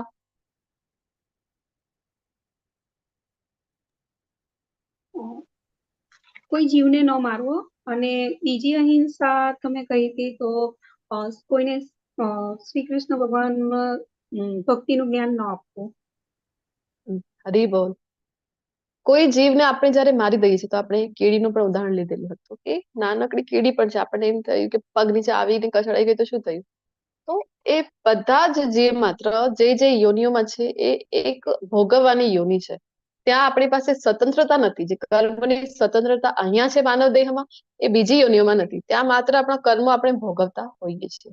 તો એક આધ્યાત્મિક યાત્રા છે પ્રત્યેક જીવની. તો જો આપણે આપણા દ્વારા આપણે એને મારી નાખીએ તો શું થઈ રહ્યું છે કે એની આધ્યાત્મિક જર્ની જે છે, સ્પિરિચ્યુઅલ જર્ની, એ આપણે રોકી રહ્યા છીએ. તો હવે જેટલો સમય એનો બાકી હતો એ યોનિમાં, એને ફરીથી એ યોનિમાં જન્મ લેવું પડે છે. અને બીજું કે આપણી જે જીવવા છે એના ઉપર આપણે નિયંત્રણ રાખી શકતા નથી. સૌથી અઘરામાં અઘરી કોઈ ઇન્દ્રિય છે એ છે આપણી જીવવા. બંને રીતે, શબ્દોના રીતે પણ અને જે આપણે ખાવાના રીતે પણ. તો એના ઉપર કંટ્રોલ કરવું ખૂબ જ અઘરું છે. એટલા માટે આપણે ઇસ્કોનમાં શું કરતા હોઈએ છીએ કે પ્રસાદ ગ્રહણ કરવાનું આપણે રાખતા હોઈએ છીએ. તો જ આપણે આ જીવવા ઉપર નિયંત્રણ મેળવી શકાય છે. અધરવાઇઝ ખૂબ અઘરું છે. એના ઉપર જો નિયંત્રણ નથી અને જે નિર્દોષ જીવો છે એને મારી રહ્યા છે, શું કામ? તો ઇન્દ્રિય તૃપ્તિ માટે. તો આવી હિંસા કરવી નહીં, એને અહિંસા કહેવાય છે. એ બીજું જે અત્યારે માતાજી જણાવેલું છે. આપણે બધા કોના બાળકો છે? કૃષ્ણના. તો પિતાને શું થાય કે એક મારો બાળક છે એ બીજા બાળકને, જો મારું જ્ઞાન એની પાસે છે, મારાથી વિખૂટો પડેલો છે, એને જો મારી પાસે લઈ આવે, ધારો કે મેળામાં ગયા છે, કુંભના મેળા જેવો કોઈ મેળો છે મોટો, એમાં 2 બાળકો ગયા છે, 2 બાળકો ગયા અને એમાંથી શું થયું કે એક છે એને દૂર થઈ ગયું, અલગ થઈ ગયું, પોતાના પિતાથી વિખૂટો પડી ગયો છે, અને બીજો બાળક છે એ પિતા પાસે પહોંચી ગયો. તો પછી મને તમે જણાવો કે જે પહેલો બાળક વિખૂટો પડેલો છે, તે પિતાને ક્યારે આનંદ થશે? જ્યારે કોઈ જશે અને એને હા ઠંડી લાગી રહી છે, આ લે, આ તું બ્લેન્કેટ ઓઢી લે. તને ભૂખ લાગી છે, આ લે ખાવાનું લે. તું બીમાર પડી ગયો છે, આ દવાઈઓ લઈ લે. આવું કોઈ કરશે? અથવા તો એને જઈને કહે છે કે અરે શું કામ અહીંયા હેરાન થાય છે? ચલ, મને ખબર છે તારા પિતા ક્યાં છે, ચલ હું તને લઈ જાઉં છું. અને પિતા પાસે હાથ પકડીને લઈ જાય. ત્યારે એના પિતા છે એને વધારે આનંદ થશે. જ્યારે એ વિખૂટો પડેલો સંતાનને એની પાસે પાછા લઈ આવશે ત્યારે એને આનંદ થશે કે નહીં? સેમ વે આપણે બધા જે સકામ કર્મ કરતા હોઈએ છીએ તો શું કરી રહ્યા છે? આપણે એના પહેલા પણ ચર્ચા કરી છે કે માનવ સેવા એ માધવ સેવા નથી, પરંતુ એનો અર્થ એ નથી કે આપણે માનવ સેવા કરવાની નથી. સેવા કરવાની પાછળ કયા ઇન્ટેન્શનથી કરવી છે એ જરૂરી છે. કે કૃષ્ણની કૃપાથી આપણી પાસે જો થોડુંક એક્સ્ટ્રા કૃષ્ણની કૃપાથી મળેલું છે આપણી પાસે, તો આપણે જરૂરથી એને લગાવવું જોઈએ ધાર્મિક કાર્યમાં. પરંતુ એક વૈષ્ણવ જો આપણે બની જઈએ ને તો બધા બાય પ્રોડક્ટ છે. આપણે વાત કરી છે એની પહેલા પણ કે તો પછી એને અલગથી શીખડાવવાનું રહેતું નથી. બધા જીવ માત્ર ઉપર એની દયા આવે છે. એ કોઈ પણ વૃક્ષ જઈને કાપશે નહીં, કોઈ પણ નદીઓને ખરાબ કરશે નહીં. તો વૈષ્ણવ ગુણ આવી જાય તો બીજાની તકલીફને એ પોતાની તકલીફ જરૂર સમજશે. કરુણા કારણ કે હોવી ખૂબ જરૂરી છે ભક્તિમાં જયારે આવી ત્યારે. તો આપણે વાત કરી રહ્યા હતા કે વિખોટો જયારે પડી ગયો છે તો એને લઈ જાય તો ભગવાન છે એ ખુશ થાય છે. આપણી પાસે પણ જો જ્ઞાન છે કે જેનાથી મૂળ જે આપણો એડ્રેસ જે આપણા પિતા છે ત્યાં આપણે પહોંચી શકાય છે, તો એ જ્ઞાન જયારે આપણે બીજા કૃષ્ણના બાળકોને આપીએ તો કૃષ્ણને આનંદ થાય છે ને. તો આવી રીતે અહિંસા આ જે ગુણ છે એ ડેવલપ કરીએ તો દૈવી ગુણ કહેવાય છે. સત્યતા પછી આવી રહ્યું છે સત્યતા. તો સત્યતા વિશે આપણે ઘણા બધી જગ્યાએ સાંભળેલી પણ છે, સત્યમેવ જયતે. તો સત્યતા તો હોવી ખૂબ જરૂરી છે. ક્રોધ વિહીનતા, ક્રોધ આવી ગયો આપણે જોતા હોઈએ છીએ ને, આમ ક્રોધ આવી ગયો ને બધી વસ્તુ છે અહીંયા ત્યાં ફેંકી જ દઈએ છીએ. તો વાસ્તવમાં ભગવાન આગળ પણ જણાવવાના છે કે આસુરી ગુણ છે. જો આપણે ક્રોધ કરીએ તો નાની નાની વાતોમાં આપણે તો ખૂબ જ ક્રોધિત થઈ જતા હોઈએ છીએ, આસુરી ગુણ છે. તો ક્રોધ વિહીનતા એ દૈવી ગુણ છે. ત્યાગ, ત્યાગ એટલે આપણે ચર્ચા કરી ગયા છે કે જે કઈ આપણી પાસે છે બધું છોડીને જતા રહેવાનું છે, કે વસ્તુનો ત્યાગ કરીએ. ખૂબ અઘરું છે ને. કોઈ આપણને કીધું કે હા આ વસ્તુ છોડવી છે, આપણે પોતે જ નક્કી કરી કે આ વસ્તુ મને છોડવી છે, છોડી દેવી કેટલી અઘરી થાય છે. તો આપણે સાચો ત્યાગ કોને કહેવાય? ઘણી વખત આપણે એ ચર્ચા કરી ગયા છે. એક તો આપણી પાસે જે કંઈ પણ છે એ આપણે કૃષ્ણની સેવામાં લગાવીએ, તો એ થઈ ગયો સાચો ત્યાગ. અને બીજો એ કે ક્યારે ત્યાગ થઈ શકે. ધારો કે આપણને કહેવામાં આવે છે કે ના, ભક્તિમાં આગળ વધવા માટે ડુંગળી લસણ છે એ અવરોધ ઉત્પન્ન કરે છે, તો ડુંગળી લસણ છોડવા છે તો કેવી રીતે છોડી શકાય? જ્યારે હાયર ટેસ્ટ મળે છે ને ત્યારે લોઅર ટેસ્ટ છે એ છૂટી જાય છે પોતાની મેળે. આપણને આવતીકાલે આપણે વાત કરી કે રામનવમી છે તો વ્રત કરતા હોય છે ભક્તો, અથવા તો 2 દિવસ રહીને રામનવમીની પાછળ 2 દિવસ રહીને એકાદશી આવી રહી છે. એકાદશીના બધા વૈષ્ણવો વ્રત કરે.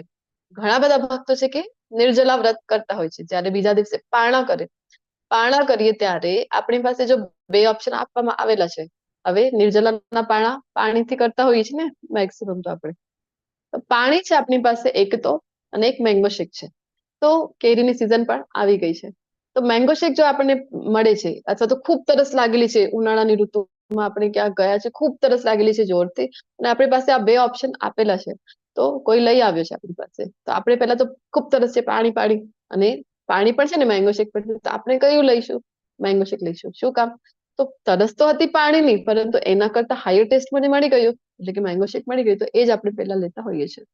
આ એકાદશીના જે નિર્જલાના પારણા આપણે ક્યારે પણ મેંગો શેકથી કરવા જોઈએ નહીં, કારણ કે તો પછી તબિયત છે એકદમથી બગડી જાય છે. તો એટલા માટે મેં આ બીજું ઉદાહરણ લીધું છે. તો હાયર ટેસ્ટ મળે છે ત્યારે આપણું લોઅર ટેસ્ટ છે એ છૂટી જાય છે. તો આપણે પણ ક્યારે આ વસ્તુઓ છોડી શકીશું ઇઝીલી? જ્યારે આપણને હાયર ટેસ્ટ મળશે. બીજા જ અધ્યાયમાં ભગવાન આપણને આ સમજાવે છે. તો જ્યારે આપણને આ ભક્તિનો, કૃષ્ણ ભક્તિનો હાયર ટેસ્ટ મળી જાય છે ને, ત્યારે બીજી બધી વસ્તુઓ છે એ પછી ગૌણ થઈ જાય છે. આપણે જોયું ને હિપ્પીઓનો, જે શિલા પ્રભુપાદજીની કૃપાથી બધા હિપ્પીઓએ એટલા બધા વ્યસનોથી એ મુક્ત થઈ શક્યા હતા. ક્યારે પોસિબલ થાય છે? જ્યારે એમને હરિનામનું હાયર ટેસ્ટ મળી ગયું, ત્યારે એ પોસિબલ છે. પ્રભુપાદજીએ તો એમને કીધેલું હતું કે તમે શું કામ આ બધું નશો કરો છો? તો આ બધું વસ્તુ તમે ડ્રગ્સ ને બધું લો છો. તો એમણે કીધું કે અમને તો નશો મળે છે, તો એમાં અમને આનંદ આવે છે. તો પ્રભુપાદજીએ કીધું કે આના કરતા પણ જો હાયર લેવલનો તમને નશો હું આપું તો એ બધા લોકોએ શું કીધું કે હા હા આપો આપો, તૈયાર જ હતા. ત્યારે પ્રભુપાદજી એમને હરિનામ આપે છે. તો આવી રીતે ધીરે ધીરે પછી લોઅર ટેસ્ટ જે હતું એ છૂટી ગયું ને શાંતિ. તો ભગવાનના ભક્ત છે, દૈવી ગુણ એમની અંદર હોય છે, શાંતિ પ્રિય એ હોય છે. છિદ્રાન્વેષણમાં અરુચિ. છિદ્રાન્વેષણ એટલે કે પરદોષ દર્શન. આપણે તો કેવું છે કે બીજાઓના દોષ, આપણું કઈ હોય તો આપણને દેખાતું જ નથી, આપણી જે ભૂલ થઈ હોય. પરંતુ બીજા પાસેથી કોઈ ભૂલ થઈ હોય તો આપણે શું કરીએ? ઓલો આવે છે ને આમ મેગ્નિફાઈંગ ગ્લાસ લઈને આપણે તો જોતા હોઈએ છીએ કે આટલું મેગ્નિફાઈંગ ગ્લાસમાં શું થાય, આટલી વસ્તુ તો આટલી થઈને આપણને દેખાય છે. તો આપણે પણ આ જ કરતા હોઈએ છીએ. ખૂબ રુચિ થાય છે ને આપણને કોઈનો દોષ શોધવામાં. તો કૃષ્ણ કહે છે કે એ તો આસુરી ગુણ કહેવાય. છિદ્રાન્વેષણમાં અરુચિ છે તો આ દૈવી ગુણ કહેવાય છે. જીવ માત્ર પર દયા. બધા જીવ માત્ર પર દયા ક્યારે આવી શકે છે? જ્યારે આપણે વૈષ્ણવ બનીએ, ભક્ત બનીએ, સમજી જઈએ કે ના, જે તે એના કર્મોના લીધે આ યોનિમાં આ વ્યક્તિ છે એ હેરાન થઈ રહ્યો છે, પરંતુ આ બધા જ જીવ માત્રમાં હૃદયમાં કોણ રહે છે? મારા કૃષ્ણ પરમાત્મા સ્વરૂપે રહે છે. અને કોઈ વ્યક્તિ કઈ ખોટું પણ કરે તો શું વિચાર કરે છે કે ના, આ તો કારણ કે 13મા અધ્યાયમાં 14મા અધ્યાયમાં ભણી ગયા હતા કે કારણ કોણ છે, તો જે ગુણો છે પ્રકૃતિના એ કારણ છે. એના લીધે આ જે તે ગુણો એને સિલેક્ટ કરેલા છે એના લીધે આ કાર્ય કરી રહ્યો છે. તો બધા જીવ માત્ર ઉપર દયા કરે, બધાને પ્રયત્ન કરે છે કે ભગવદ ગીતાનું જ્ઞાન છે એ હું આપું, એને પણ હું પિતાની પાસે જે પિતાનું એડ્રેસ છે એને પણ હું બતાવું. નિર્લોભીપણું, તો લોભ જ્યારે હોય છે એ આસુરી ગણ કહેવાય. કૃષ્ણ કહી રહ્યા છે કે નિર્લોભીપણું છે, કારણ કે અત્યારે તો આપણે બધા કેવા થઈ ગયા છે, કેટલું પણ આપણે કમાવી લઈએ તો આપણને તો એ ઓછું જ લાગે છે. બધું આપણને ભોગવવું છે ને બધું આપણને મેળવવું છે. તો હજી ને હજી લાલસા, રજોગુણમાં આપણે વાત કરી હતી કે મેક્સિમમ આપણામાંથી બધા લોકો કયા ગુણમાં અવસ્થિત છે, તો રજોગુણ, જે અમર્યાદિત ઈચ્છાઓ અને તૃષ્ણાઓથી ભરેલી છે. તો નિર્લોભીપણું હોવું દૈવી ગુણ છે. સૌમ્યતા, સોફ્ટનેસ હોવી જરૂરી છે. બધા સાથે સારી રીતે જે વાતચીત કરે, નહીં તો આપણે શું કરીએ આજકાલ, તો આપણે એમાં પણ ગર્વથી કહેતા હોય છે, જે પેરેન્ટ છે પોતાના બાળકો વિશે કહે તો શું કે મારા દીકરા સામે તો કોઈને બોલવાની હિંમત જ નથી, તરત જ આમ તો ઝાટકીને કાઢી નાખે, બધા ચૂપ થઈ જાય. આને સારો ગુણ ગણતા હોય છે. કૃષ્ણ કહે છે કે ના, સૌમ્યતા હોવી જરૂરી છે. લજ્જા, આ દૈવી ગુણ કીધેલું છે ભગવાને, લજ્જા. આ લજ્જા નામનો જે ગુણ છે અત્યારે આપણે જોઈ રહ્યા છીએ કે કેટલી ફાસ્ટ રીતે એ લુપ્ત થઈ રહ્યું છે. ટીવી ઓન કરો, મોબાઈલ ઓન કરો, શું દેખાય છે આપણને? ત્યાં નિર્લજ્જપણું પીરસાઈ રહ્યું છે. તો એ આપણે જોઈ રહ્યા છે અત્યારે. જો આપણા બાળકોને પણ એવી જ આદતો આપણે નાખીએ છીએ તો એ લજ્જા નામનું ગુણ કેમ એમની અંદર ડેવલપ થશે? જે મુજબના વસ્ત્રોનું પરિધાન મોડર્નાઇઝેશનની નામે થઈ રહ્યું છે, તો આ નિર્લજ્જપણું આપણે જોવા મળી રહ્યું છે. અને જે આપણે કહીએ કે અત્યારે જે કંઈ પણ ફંક્શન થઈ રહ્યા છે, જે સોશિયલ ફંક્શન છે, મેરેજ છે અથવા કોઈ પણ ફંક્શન છે, તો પ્રી વેડિંગ નામથી ખૂબ જ મોટું જે નિર્લજ્જપણું છે એ આપણે બધા જ એનું પાર્ટ બનતા ધીરે ધીરે થઈ રહ્યા છે. તો જરૂરથી આપણે સમજવું જોઈએ કે આપણે શું કરી રહ્યા છે. ભગવાન કહે છે કે લજ્જા હોવું, આપણે પણ સાંભળેલું છે ને બધાએ કે લજ્જા છે એ સ્ત્રીનું તો ઘરેણું છે. તો સ્ત્રી પુરુષ બંને માટે લજ્જા હોવું એ એક દૈવી ગુણ કહેવાય છે. નિશ્ચય, તો દૃઢ નિશ્ચય હોવું જરૂરી છે. કે નિશ્ચય કરેલું છે મેં તો આટલી મારી મિનિમમ માળા જપ તો થવી જ જોઈએ, તો મારી 4 માળા અથવા તો 1 માળા જપ, લેવલ 1 માં છીએ, 1 માળાનું જપનો મેં નિશ્ચય કરેલું છે, તો જરૂરથી એટલી તો આજ મારી થવી જ જોઈએ. એ ન થાય તો ત્યાં સુધી તો ઊંઘ પણ ન આવવી જોઈએ. ભક્તિમાં છે, જેમ આપણે વાત કરી કે પુસ્તકનું નિશ્ચય કરેલું છે, 5 મિનિટ તો મારે પુસ્તક રીડિંગ કરવી જ છે મિનિમમ, અથવા તો 1 પેજ તો હું વાંચીશ જ. તો આવી રીતે નિશ્ચયથી આગળ વધવું જોઈએ. આ શું થઈ ગયું? દૈવી ગુણ. હજી આગળ સમજાવી રહ્યા છે કે તેજ, એ જે ગુણ છે એ વધુ કરીને આપણને કોની અંદર જોવા મળે છે, તો ક્ષત્રિયોની અંદર. ક્ષત્રિયોમાં તેજ હોય છે, તો જ એ યુદ્ધ જેવી જે પરિસ્થિતિ છે એનો સામનો કરી શકે ને. આપણે જોતા હોઈએ છીએ ક્ષત્રિયોનું જે કાર્ય છે એ શું છે, તો જે રક્ષણ કરે છે પ્રજાનું, તો એ ક્ષત્રિય કહેવાય. આપણી પણ દેશની સીમા ઉપર જે કોઈ પણ સૈનિકો લડી રહ્યા છે એ શું કરી રહ્યા છે વાસ્તવમાં, તો એ આપણી બધાની એ લોકોના કારણે આપણે બધા અહીંયા શાંતિપૂર્વક જીવી શકીએ છીએ. તો તેજ નામનું જે ગુણ છે એ હોવું દૈવી ગુણ છે. અને અહિંસાની જયારે આપણે વાત કરી રહ્યા હતા ને, તો એ સમજવું ખૂબ જરૂરી છે કે અહિંસાનો અર્થ એક બીજા કોઈને ન મારીએ એ તો અહિંસા છે, પરંતુ અહિંસા પરમો ધર્મ, પરંતુ આગળનું જે છે એ આપણે જાણતા જ નથી. આપણે તો આટલું જ શીખવાડવામાં આવેલું છે, આપણે બધી જગ્યાએ આ જ વાંચેલું છે કે અહિંસા પરમો ધર્મ. એની આગળ શું છે કે ધર્મ હિંસા તથૈવ છે, કે ધર્મ માટે જયારે હિંસા કરવાની આવશ્યકતા રહે છે ત્યારે કરવી પડે, કારણ કે આપણે સૈનિકોનો દાખલો લઈ રહ્યા છે જે દેશની સરહદ ઉપર છે, દેશની બોર્ડર ઉપર છે.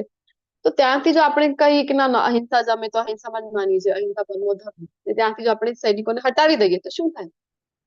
5 મિનિટની અંદર 5 મિનિટ તો શું, બીજા જ ક્ષણે જે આજુબાજુના દેશના જે ચાઇના છે, પાકિસ્તાન છે, તો બેઠા જ છે ને આપણા દેશ ઉપર હુમલો કરવા માટે, તરત જ તૈયાર જ છે. લદ્દાખ થઈ ગયો, સિયાચીન થઈ ગયું, જે બોર્ડર છે પાકિસ્તાનથી, તો તરત જ આપણા દેશ ઉપર હુમલો થઈ જશે. તો આપણે શું આવી રીતે અહિંસાને પ્રોત્સાહન આપવું જોઈએ? ધર્મ હિંસા તથૈવ છે. જરૂરી જ્યાં છે ત્યાં તો હિંસા પણ કરવી પડે છે. તો તેજ હોવું જરૂરી છે, તો જ ક્ષત્રિય છે એ યુદ્ધ કરી શકે છે. ક્ષમા પણ, જયારે કોઈનાથી ભૂલ થાય છે તો તો પ્રથમ ભૂલને તો અવશ્ય આપણે તો ક્ષમા કરવી જોઈએ. આ દૈવી ગુણ કહેવાય છે. એની પહેલા પણ જયારે ભગવાને વિભૂતિ યોગમાં સ્ત્રીઓના જયારે ગુણ બતાવેલા હતા ત્યારે ક્ષમા એ સ્ત્રીઓના ગુણમાં પણ આપણને સમજાવેલું હતું. તો ક્ષમા સ્ત્રીઓ છે એ જલ્દીથી ક્ષમા કરી શકે છે. ક્ષમા એ દૈવી ગુણ છે. અને ક્ષમા કોઈને કરી દઈએ તો આપણે પણ શાંતિપૂર્વક રહી શકીએ છીએ. અધરવાઇઝ આ ગ્રજેસ ને બધું મનમાં આપણે ભરીને રાખીએ છીએ તો આપણે આપણી જીવનને પણ કેવી બનાવી દઈએ છીએ. સતત આપણે પોતે પણ સ્ટ્રેસમાં રહેતા હોઈએ છીએ. તો એ વ્યક્તિ ક્યારે પણ આપણને શાંતિથી જીવતા આપણે એને જોઈ શકીએ નહીં. ધૈર્ય, તો ધૈર્ય આને ભગવાન કહી રહ્યા છે દૈવી ગુણ. શું કામ જયારે આપણો આ સેશન એન્ડ થાય છે ત્યારે હું તમને બધાને કહું છું ને કે તમે ધૈર્યપૂર્વક મારી સાથે અત્યાર સુધી સેશનમાં બની રહ્યા છો, તો તમારા બધાના અંદર પણ આ દૈવી ગુણ ભગવાનની કૃપાથી છે. આ ધૈર્ય નામનું. પવિત્રતા, પવિત્રતા જે શુદ્ધતા છે એવી જ રીતે પવિત્રતા છે. એના પણ જે આપણે બાહ્ય પણ પવિત્રતા હોય છે અને આભ્યંગ પણ પવિત્રતા, શુચિ જે આપણે વાત કરી રહ્યા હતા. ત્યાં આત્મશુદ્ધિ હતું. આત્મશુદ્ધિ જે જપથી થાય છે, ભક્તોના સંગથી મળે છે આપણને. અને આ શુચિ છે એ બાહ્ય અભ્યંગ. આવી રીતે આ શુચિ પવિત્રતા. ઘણા લોકોને થાય કે ક્યાં તમે ઇસ્કોનના ડિવોટીસ છે, કેમ બધું શેવ કરીને રહેતા હોય છે, આટલા સમય સ્નાન કરતા હોય છે, સંધ્યા સ્નાન કરીને જ મંદિરે જવાનું, આવી બધી જે રૂટીન ફોલો કરે છે. તો કારણ કે ભગવાન એને દૈવી ગુણ કહી રહ્યા છે. આવશ્યક છે.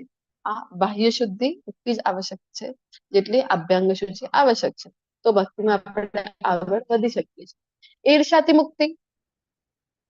ઈર્ષ્યા આપણે કોની સાથે કરવી જોઈએ નહીં. આપણે તો કેવું છે કે જોતા હતા ને, આપણે જે ટીવીમાં એડ આવતી હતી, ઉસકી સાડી મેરી સાડી સે સફેદ कैसे, તરત જ આપણને તો ઈર્ષ્યા થઈ જાય છે.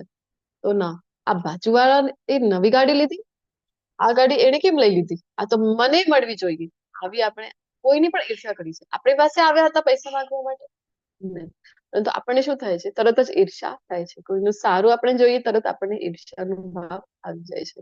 ઈર્ષ્યાથી મુક્તિ માટે કહી રહ્યા છે ભગવાન. તથા માનની ઈચ્છાથી મુક્તિ, જેને સૌથી છેલ્લો મૂકેલો છે ને ભગવાને, માનની ઈચ્છાથી મુક્તિ, એટલું જ એ અઘરું છે.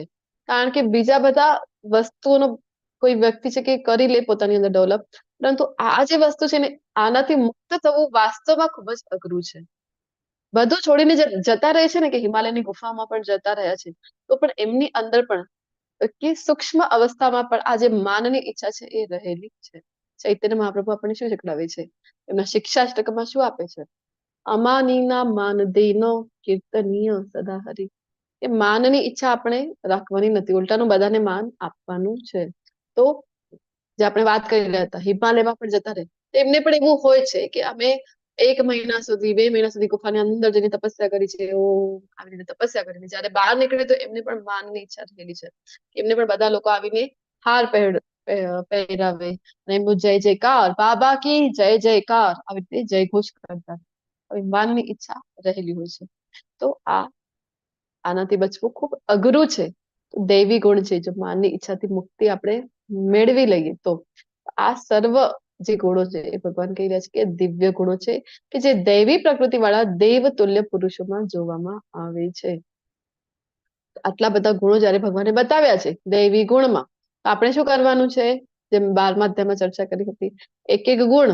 ચલો, પવિત્રતા આજે મારે પ્રેક્ટિસ કરવાની છે પવિત્રતાની. પછી આવતીકાલે ચિઠ્ઠી મૂકવાની છે કઈ, તો હા, ભગવાને જે જણાવ્યું હતું કે વેદાધ્યયન, તો આવતીકાલનો જે ગુણ છે એ છે વેદાધ્યયન. તો વેદોનું આજે હું અધ્યયન કરીશ. એવી રીતે એક એક ગુણ આપણે ડેવલપ કરવાની છે, પ્રેક્ટિસ કરવાની છે. તો નહીં, એની પહેલા પણ આપણે ચર્ચા કરી ગયા હતા. ભગવાને જણાવેલું હતું ગુણાતીત અવસ્થા પણ કેવી રીતે પ્રાપ્ત થાય, એ પણ ભગવાને જયારે જણાવેલું હતું 14માં, એ ભક્તિયો અવ્યભિચારીની ભક્તિ, કૃષ્ણ પ્રત્યેની ભક્તિ, અનન્ય ભક્તિ જો કેળવીએ તો આ બધા ગુણો છે એ ધીરે ધીરે ડેવલપ થાય છે આપણી અંદર. આપણે એને ઘણી વખત એવું થાય કે આપણે રિયલાઇઝ નથી કરી શકતા કે ઘણા સમયથી જપ કરી રહ્યા છે, અમારે તો અમારા જીવનમાં કાંઈ પરિવર્તન જોવા નથી મળી રહ્યું. આ વોશિંગની પ્રોસેસ છે, વોશિંગની ક્લિનિંગની પ્રોસેસ ચાલુ છે. ધીરે ધીરે પરિવર્તન આપણને જોવા જરૂરથી મળશે.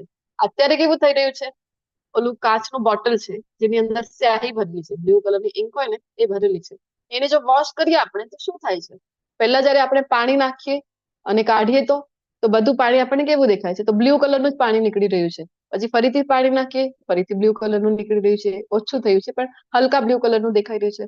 પછી ફરીથી પાણી નાખીએ તો હા હવે થોડુંક સારું પાણી આવ્યું. આમ વારંવાર જયારે વોશ કરીએ તો પછી સારું પાણી આપણને દેખાય છે. તો આવી આ વોશિંગની પ્રોસિજર ચાલુ છે જયારે આપણે ભક્તિની સેવાઓ કરી રહ્યા છીએ. ધીરે ધીરે છે એ બધા જ આપણા જે મલિનતા આપણે આપણા હૃદયમાં ભરેલી છે એ દૂર થતી રહેશે, કારણ કે અનેક જન્મોના આ બધા જ આપણે ગુણો છે એ સંગ્રહ કરીને બેઠેલા છે. તો વોશિંગની પ્રોસિજર ચાલુ છે. આપણે વાત કરી હતી નવદા ભક્તિમાં પણ શ્રદ્ધાથી લઈને છેલ્લી જે અવસ્થા હતી તો ભાવ અને પ્રેમ ભક્તિ જે હતી. તો ચોથા નંબર ઉપર આવતું હતું અનર્થ નિવૃત્તિ. તો એ આપણે વાત કરી હતી જયારે આપણે જપ કરી રહ્યા છીએ તો આપણે આ અનર્થ નિવૃત્તિના સ્ટેજ ઉપર છીએ. તો જરૂરથી આ બધું વોશિંગ થતું રહે છે. ઘણી વખત આપણને દેખાતું નથી. પ્રભુજી એક ઉદાહરણ આપતા હોય છે કે એરોપ્લેનની અંદર જયારે આપણે બધા બેઠેલા છીએ ને, તો એરોપ્લેનની અંદર બેઠા છીએ તો આપણને એમ થાય છે કે કેટલી વખતથી એક જ જગ્યા ઉપર બેઠો છું હું, તો કાંઈ મારું તો કઈ ગતિ થઈ નથી, અહીંયા ને અહીંયા જ છું. અંદર જે બેઠું છે એને એવું લાગી શકે, પરંતુ બહારથી જે જોઈ છે એને ખબર છે કે એક સેકન્ડમાં એ કેટલા કિલોમીટરનું ડિસ્ટન્સ છે એ પાર કરી રહ્યો છે, કેટલા ઝડપથી એ ડિસ્ટન્સ કવર કરી રહ્યો છે. તો આ આવી જ પ્રોસિજર છે જે વોશિંગની પ્રોસિજર છે. તો હવે આસુરી ગુણો બતાવી રહ્યા છે. કયા કયા છે? તો કહે છે કે હે પાર્થ, દંભ. દંભ એટલે કે દેખાડો. આપણને સૌથી મોટો દંભ છે એ ક્યાં જોવા મળે છે? આજકાલ सीजन पर चाली रही है। अच्छा प्रभु मैरिज વેડિંગ સીઝન ચાલી રહી છે તો આપણે જોઈ શકીએ છીએ કે સૌથી મોટો જે દેખાડો છે એ ત્યાં જોવા મળે છે. એવી પરિસ્થિતિ પણ ઘણી વખત જોતા હોય છે ને, એ પરિસ્થિતિ નથી તો પણ આપણે કરતા હોય છે, કારણ કે બીજાને જોઈને કે હા આણે પોતાના દીકરીના લગ્નમાં આટલો ખર્ચો કરે છે, ચલો હું આના કરતા વધારે ખર્ચો કરીશ. અને આ બધી હોડમાં આપણે કેટલો મોટો દેખાડો કરી રહ્યા છીએ. ઘણી વખત તો કેવું થાય છે, આપણી પાસે પૈસા હોતા નથી તો પણ બીજી પાસેથી ઉધારી લઈને પણ આ મોટો દેખાડો કરવામાં આવતો હોય છે. તો લગ્ન પ્રસંગોમાં, આ બધા જે સામાજિક પ્રસંગોમાં ઘણી બધી જગ્યાએ આપણને જોવા મળે છે દંભ મોટો. પ્રભુપાદ જે કહે છે સૌથી મોટો દંભ કયો છે, તો હું મોટો ભક્ત છું, હા બતાવવું પણ સૌથી મોટો દંભ છે. પછી કહે છે કે દર્પ. દર્પ એ આસુરી ગુણ છે. દર્પ એટલે કે જે આપણે કહીએ ને ઘમંડ હોય છે પોતાના ઉપર, એ છે દર્પ. અને અભિમાન. અભિમાન એ તો હું કઈક છું, તો આવી રીતે જે છે એ થઈ ગયો આપણો અભિમાન.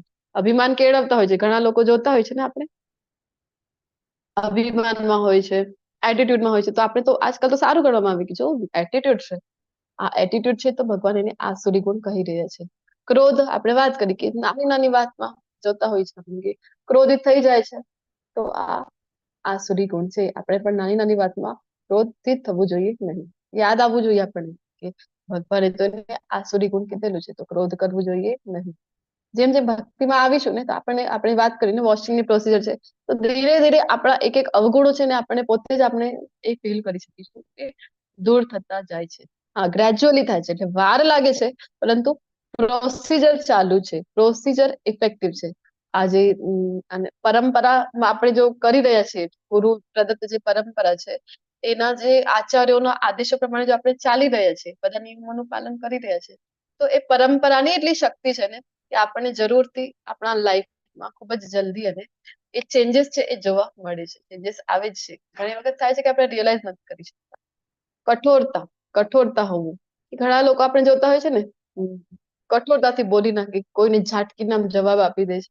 તો આવી કઠોરતા હોવી ઘણા લોકો સામે આપણે જોતા હોય કે કોઈ એમને વિશ કરે, ગુડ મોર્નિંગ એવું કઈ વિશ કરે તો જવાબ આપવો પણ જરૂરી સમજતા નથી. એની જઈને કોઈ કહે કે હરે કૃષ્ણ, તો આનો જવાબ પણ આપશે નહીં. આવી કઠોરતા હોવી આસુરી ગુણ છે. તથા અજ્ઞાન. હવે આપણે અજ્ઞાનને ભગવાન અહીંયા આસુરી ગુણ કહી રહ્યા છે. આપણે તો શું સાંભળતા હોઈએ છીએ કે અજ્ઞાનતામાં સુખ છે, જાણીએ તો ઉપાધિ થાય ને, તો ખબર જ ન હોય તો ઉપાધિ જ નહીં. ઇગ્નોરન્સ ઇઝ બ્લિસ, આપણે સાંભળતા હોઈએ છીએ. અજ્ઞાનતામાં કોઈ સુખ રહેલું છે? અજ્ઞાનતા એટલે ખાડો છે. તમે ક્યાંય જઈ રહ્યા છો અને વચમાં ખાડું આવ્યું છે, એ ખાડું છે તો તમને ખબર નથી, તો સારું કહેવાય? તમે તો ત્યાં જઈને પડી જશો એની અંદર, ખાડાની અંદર, સારું કહેવાય? અજ્ઞાનતા આ આસુરી ગુણ છે. આપણે જ્ઞાન, ભગવાને જ્ઞાન સંવર્ધન કીધું છે ને, જ્ઞાન સંવર્ધન કરવું જોઈએ, એ દૈવી ગુણ કહેવાય છે. આપણને એમ થાય કે ખબર જ ન કરી તો કોઈ ઉપાધિ જ નથી, તો આપણે પહેલા પણ વાત કરી ગયા છે કે આ તો કર્મોનું સિદ્ધાંત કેવું છે, અગ્નિ જેવું છે, બધાને લાગુ થાય છે. આવું નહીં કે અગ્નિ એવું કહે છે, નાનું બાળક આવ્યું કે ના ના નાનું છે, એને થોડી ખબર હતી કે અગ્નિ દજાડે તો આને હું નહીં દજાડું, મોટું કોઈ આવ્યું તો હા આને જ હું દજાડીશ. કરે છે અગ્નિ એવું?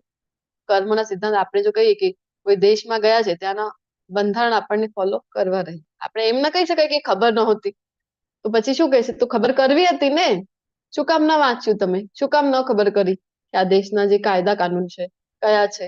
ભારત દેશમાં તમે રહો છો, કોઈનું તમે હત્યા કરી દો તો તમને જે તે સજા છે એ મળવાની જ છે. તમે કહો કે ના ના મને ખબર નહોતી કે કોઈને હત્યા કરી તો આટલી મોટી સજા મળી જાય, ફાંસીની સજા મળી જાય, તો ચાલે આવું? ન ચાલે. તેમ વે આ અજ્ઞાનતા છે એ આપણને વારંવાર આપણે જોયું છે, તમો ગુણનો પ્રતીક છે અજ્ઞાનતા, અજ્ઞાનતામાં ડૂબેલા રહેવું. તો આપણને મૂળ યોનિ શું જાય ભગવાને કીધું હતું, આ તમો ગુણની પ્રેક્ટિસ કરીએ અધમથી અધમ યોનિ પ્રાપ્ત થાય છે. તો અજ્ઞાનતા હોવું એ આસુરી ગુણ છે. આ બધા જ ગુણો છે, ભગવાન કહે છે કે આસુરી પ્રવૃત્તિ વાળા માણસોના ગુણો છે. તો આપણને પણ આમ પ્રશ્ન થઈ શકે કે તો મારી કેવી પ્રવૃત્તિ છે? જે ભગવાને કીધેલું હતું દૈવી ગુણ, તો મારા અંદર પણ અમુક તો દૈવી ગુણ છે, મારા અંદર પણ છે કે હું સૌમ્ય છું, હું ક્રોધ વિહીનતા તો મારી અંદર પણ છે. પરંતુ ઘણી વખત તો આ આસુરી ગુણો પણ મારી અંદર જોવા મળી જાય છે. ઘણી વખત હું ટ્રાય તો કરું ક્રોધ વિહીનતાનો, પણ ઘણી વખત ગુસ્સો તો મને આવી જાય છે. તો શું કહેવાય? તો હું અજ્ઞાનતામાં તો હું પણ છું, તો હું આસુરી કેમ કહું? આવો પ્રશ્ન આપણને થઈ શકે ને, કે આપણામાં પણ દૈવી ગુણોનો વિકાસ કેવી રીતે કરવો? આપણને થાય ને કે હવે દૈવી ગુણો તો વધારવા જોઈએ તો ધામની પ્રાપ્તિ થાય છે, અધરવાઇઝ આસુરી ગુણો લઈને ધામમાં આપણે જઈશું? નહીં જઈ શકાય. તો આપણા અંદર જે રાક્ષસ છે, કયું રાક્ષસ છે? હવે રાક્ષસ એટલે આવો મોટા મોટા શિંગડા વાળો, લાલ લાલ આંખો વાળો એ રાક્ષસ? તો જે કોઈ પણ આસુરી ગુણો ભગવાને જણાવેલા છે, આસુરી ગુણો જેની અંદર હોય એને અસુર કહેવાય છે, આસુરી પ્રવૃત્તિ. રાક્ષસને કેવી રીતે હરાવીશું? તો જો આવા આસુરી ગુણો ડેવલપ કરીને ભગવાનના ધામની પ્રાપ્તિ ક્યારે પણ થવાની નથી. શું કામ? તો તમને બધાને ખબર હશે કે એક ટોપલી ભરીને જયારે સફરજન લઈ આવ્યા છે આપણે, એ ટોપલીમાં એક સડેલું ફળ છે, સડેલું સફરજન છે, એ જો આપણે દૂર ન કર્યું તો શું થાય? ટૂંક સમયમાં બધા જ જે સફરજનો હતા એ બધા જ ખરાબ થવા લાગી જાય છે. તો આપણે આસુરી ગુણ સાથે જો ભગવાનના ધામમાં જઈશું તો ત્યાં જઈને જે કોઈ પણ ભક્તો છે, ભક્તિ કરી રહ્યા છે, એને પણ આપણું આ જે છે, જે ગુણો છે એનું ચેપ આપણે લગાવી દઈશું. ભગવાન બિલકુલ આપણને એન્ટ્રી આપતા નથી આ આસુરી ગુણો સાથે. કચરાની ટોપલીમાં જો આપણે જેસ્મીનનું ફૂલ છે, આ મોગરાનું ફૂલ છે, જો કચરાની ટોપલીમાં પડેલું છે, સુગંધ આવશે કે દુર્ગંધ આવશે? એમાંથી ઓબ્વિયસલી દુર્ગંધ આવે છે. તો આપણને એમ થાય કે ભગવાનના ધામમાં ભગવાન આપણને આટલા ઉત્સુક છે, વારંવાર ધામમાં બોલાવવા માટે તમે કહી રહ્યા છો કે આટલું બધું જ્ઞાન જ એટલે આપ્યું છે ભગવદ ગીતાનું, કારણ કે આપણે ઈચ્છા કરીએ ધામમાં જવા માટે. ઈચ્છા કરીશું તો ભગવાન એની પૂર્તિ કરશે. ઉપદ્રષ્ટા અનુમંતા તરીકે જે હૃદયમાં વિરાજમાન છે, તો આપણી ઈચ્છાની પૂર્તિ કરશે, અનુમતિ આપશે.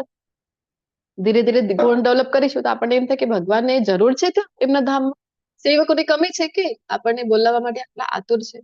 તો ના, એ તો પરમ પિતા છે ને. તો પિતા કેવા હોય છે? પિતા ઈચ્છે કે એનું જે બાળક છે એ હેરાન થાય? નથી ઈચ્છતા. તો એટલે કૃષ્ણ પણ નથી ઈચ્છતા કે આપણે અહીંયા ભૌતિક જગતમાં હેરાન થઈએ. ત્યાં જો ભાગવતમમાં આપણને રેફરન્સ મળે છે કે અહીંયા કરતા, એટલે કે આપણે ભૌતિક જગતમાં છીએ ને, તો આપણે જોઈ ગયા છે કે એક બ્રહ્માંડ છે ભૌતિક જગતમાં. કેટલા બ્રહ્માંડો છે બતાવો ભૌતિક જગતમાં?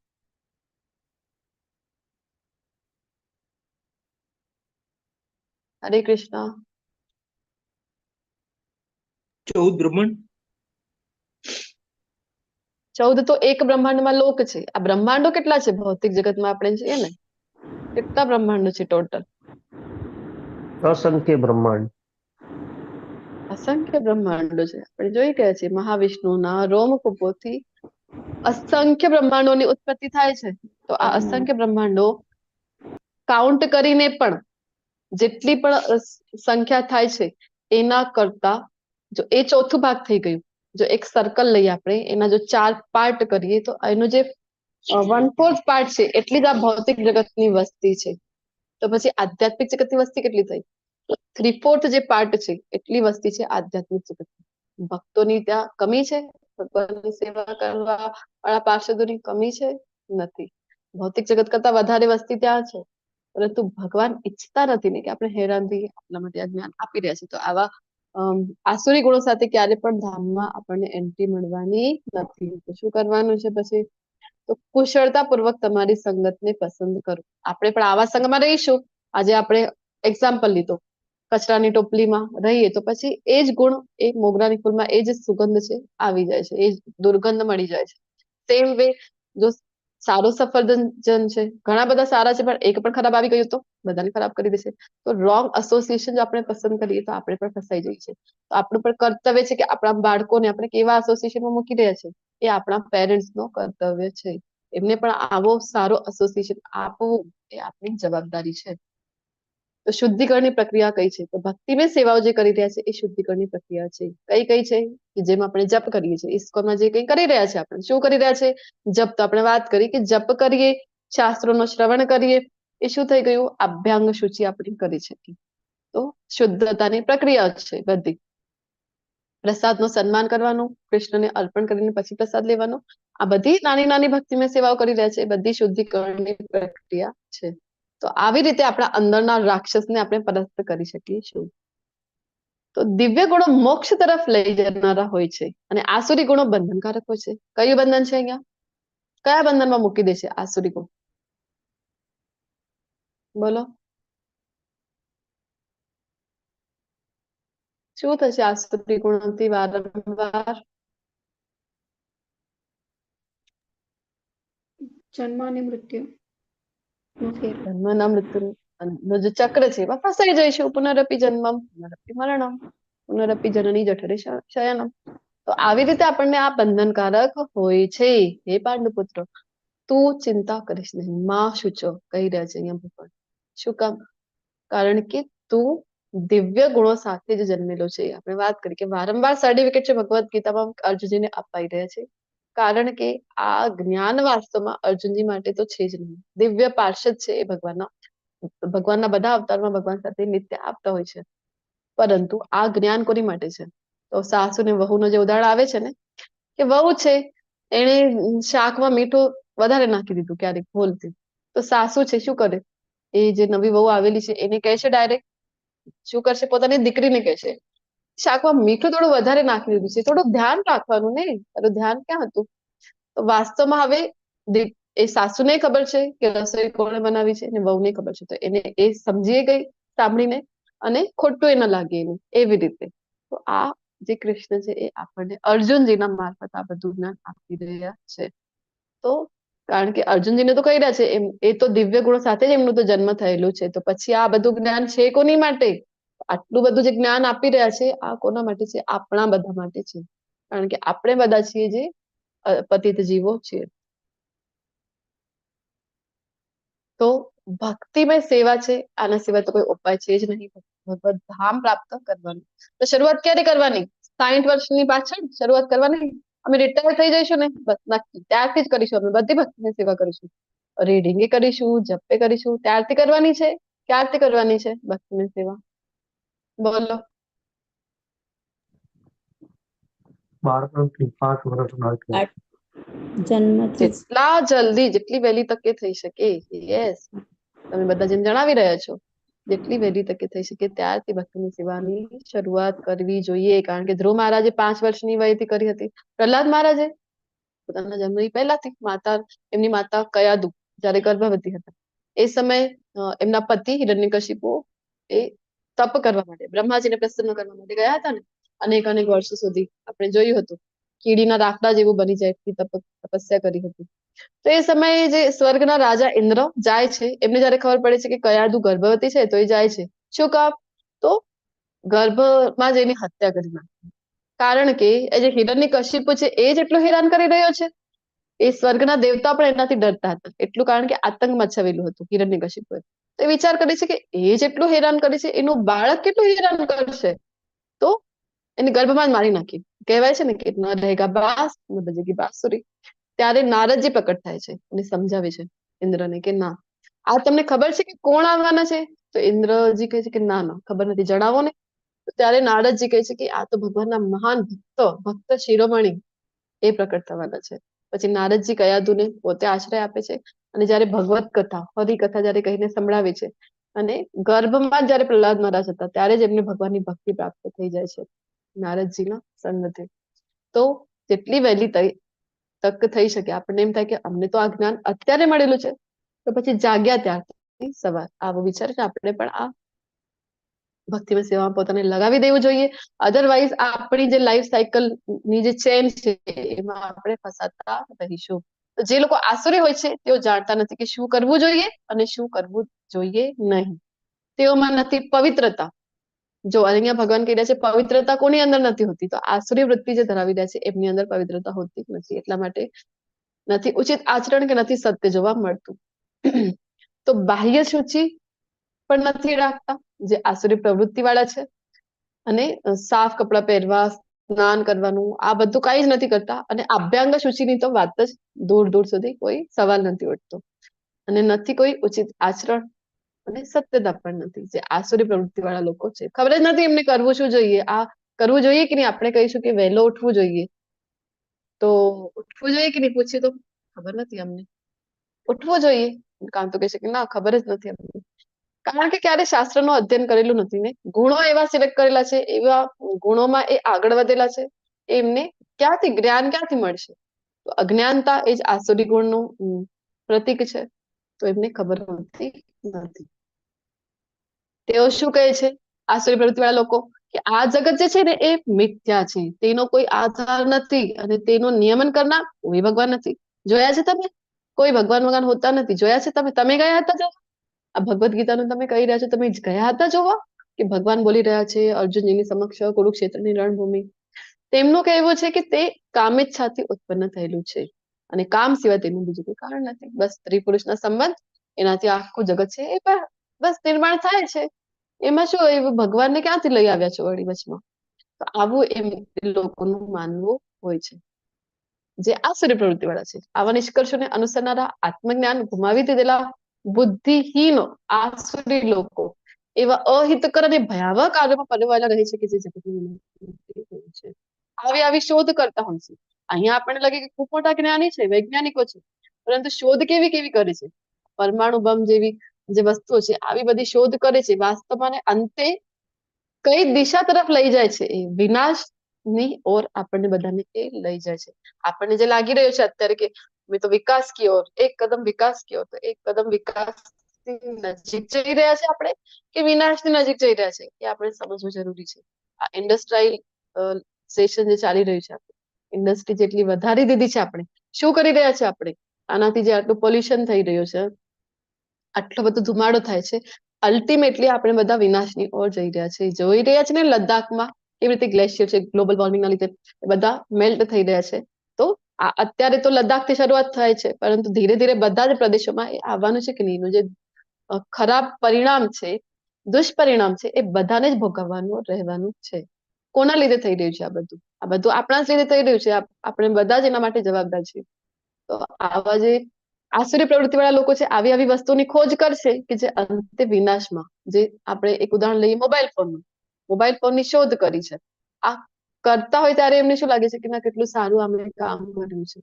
તો મોબાઈલમાં તમે જો તો ઘણું બધું સારું પણ એમાં જોવા મળે છે. આપણે પણ અત્યારે જે ભગવદ ગીતાની ક્લાસીસ લઈ રહ્યા છે એ પણ મોબાઈલની મારફત જ લઈ રહ્યા છે. પરંતુ મેક્સિમમ લોકો શું કરી રહ્યા છે? આપણે જોઈને કેટલી ઓછી સંખ્યામાં અહીંયા પાર્ટિસિપન્ટ જોડાયેલા હોય છે. મેક્સિમમ લોકો શું કરતા હોય છે આ મોબાઈલમાં? તો વાસ્તવ આપણે જોઈ રહ્યા છીએ તો રિલેશનશિપ પણ એક જ ઘરમાં વ્યક્તિઓ રહે છે, પરંતુ એમનું જે બોન્ડિંગ હતું ને એ પણ ધીરે ધીરે નષ્ટ થતું જાય છે. કોના લીધે? આ મોબાઈલ ફોનના લીધે. અને આપણે પણ આપણા બાળકો પણ કઈ દિશામાં જઈ રહ્યા છે? તો આ બધું અંતે તો વિનાશની ઓર આપણને બધાને લઈ જાય છે. આવી શોધો કરતા હોય છે જે આસુરી પ્રવૃત્તિ વાળા છે. મિથ્યા અહંકાર, બળ, દર્પ, કામ તથા ક્રોધથી મોહિત થઈને આસુરી મનુષ્યો પોતાના શરીરમાં તથા બીજાઓના શરીરોમાં સ્થિત પૂર્ણ પુરુષોત્તમ પરમેશ્વરની ઈર્ષ્યા કરે છે તથા વાસ્તવિક ધર્મની નિંદા કરતા રહે છે. તો જાણી શકતા નથી. બધા જ જીવ માત્રમાં એ કૃષ્ણના પરમાત્મા સ્વરૂપમાં કૃષ્ણના દર્શન કરી શકતા નથી અને ઈર્ષ્યા કરે છે. જો કોનું ઉદાહરણ આપેલું છે આ સમજવા માટે અહીંયા કઈ ઘટના છે અહીંયા જો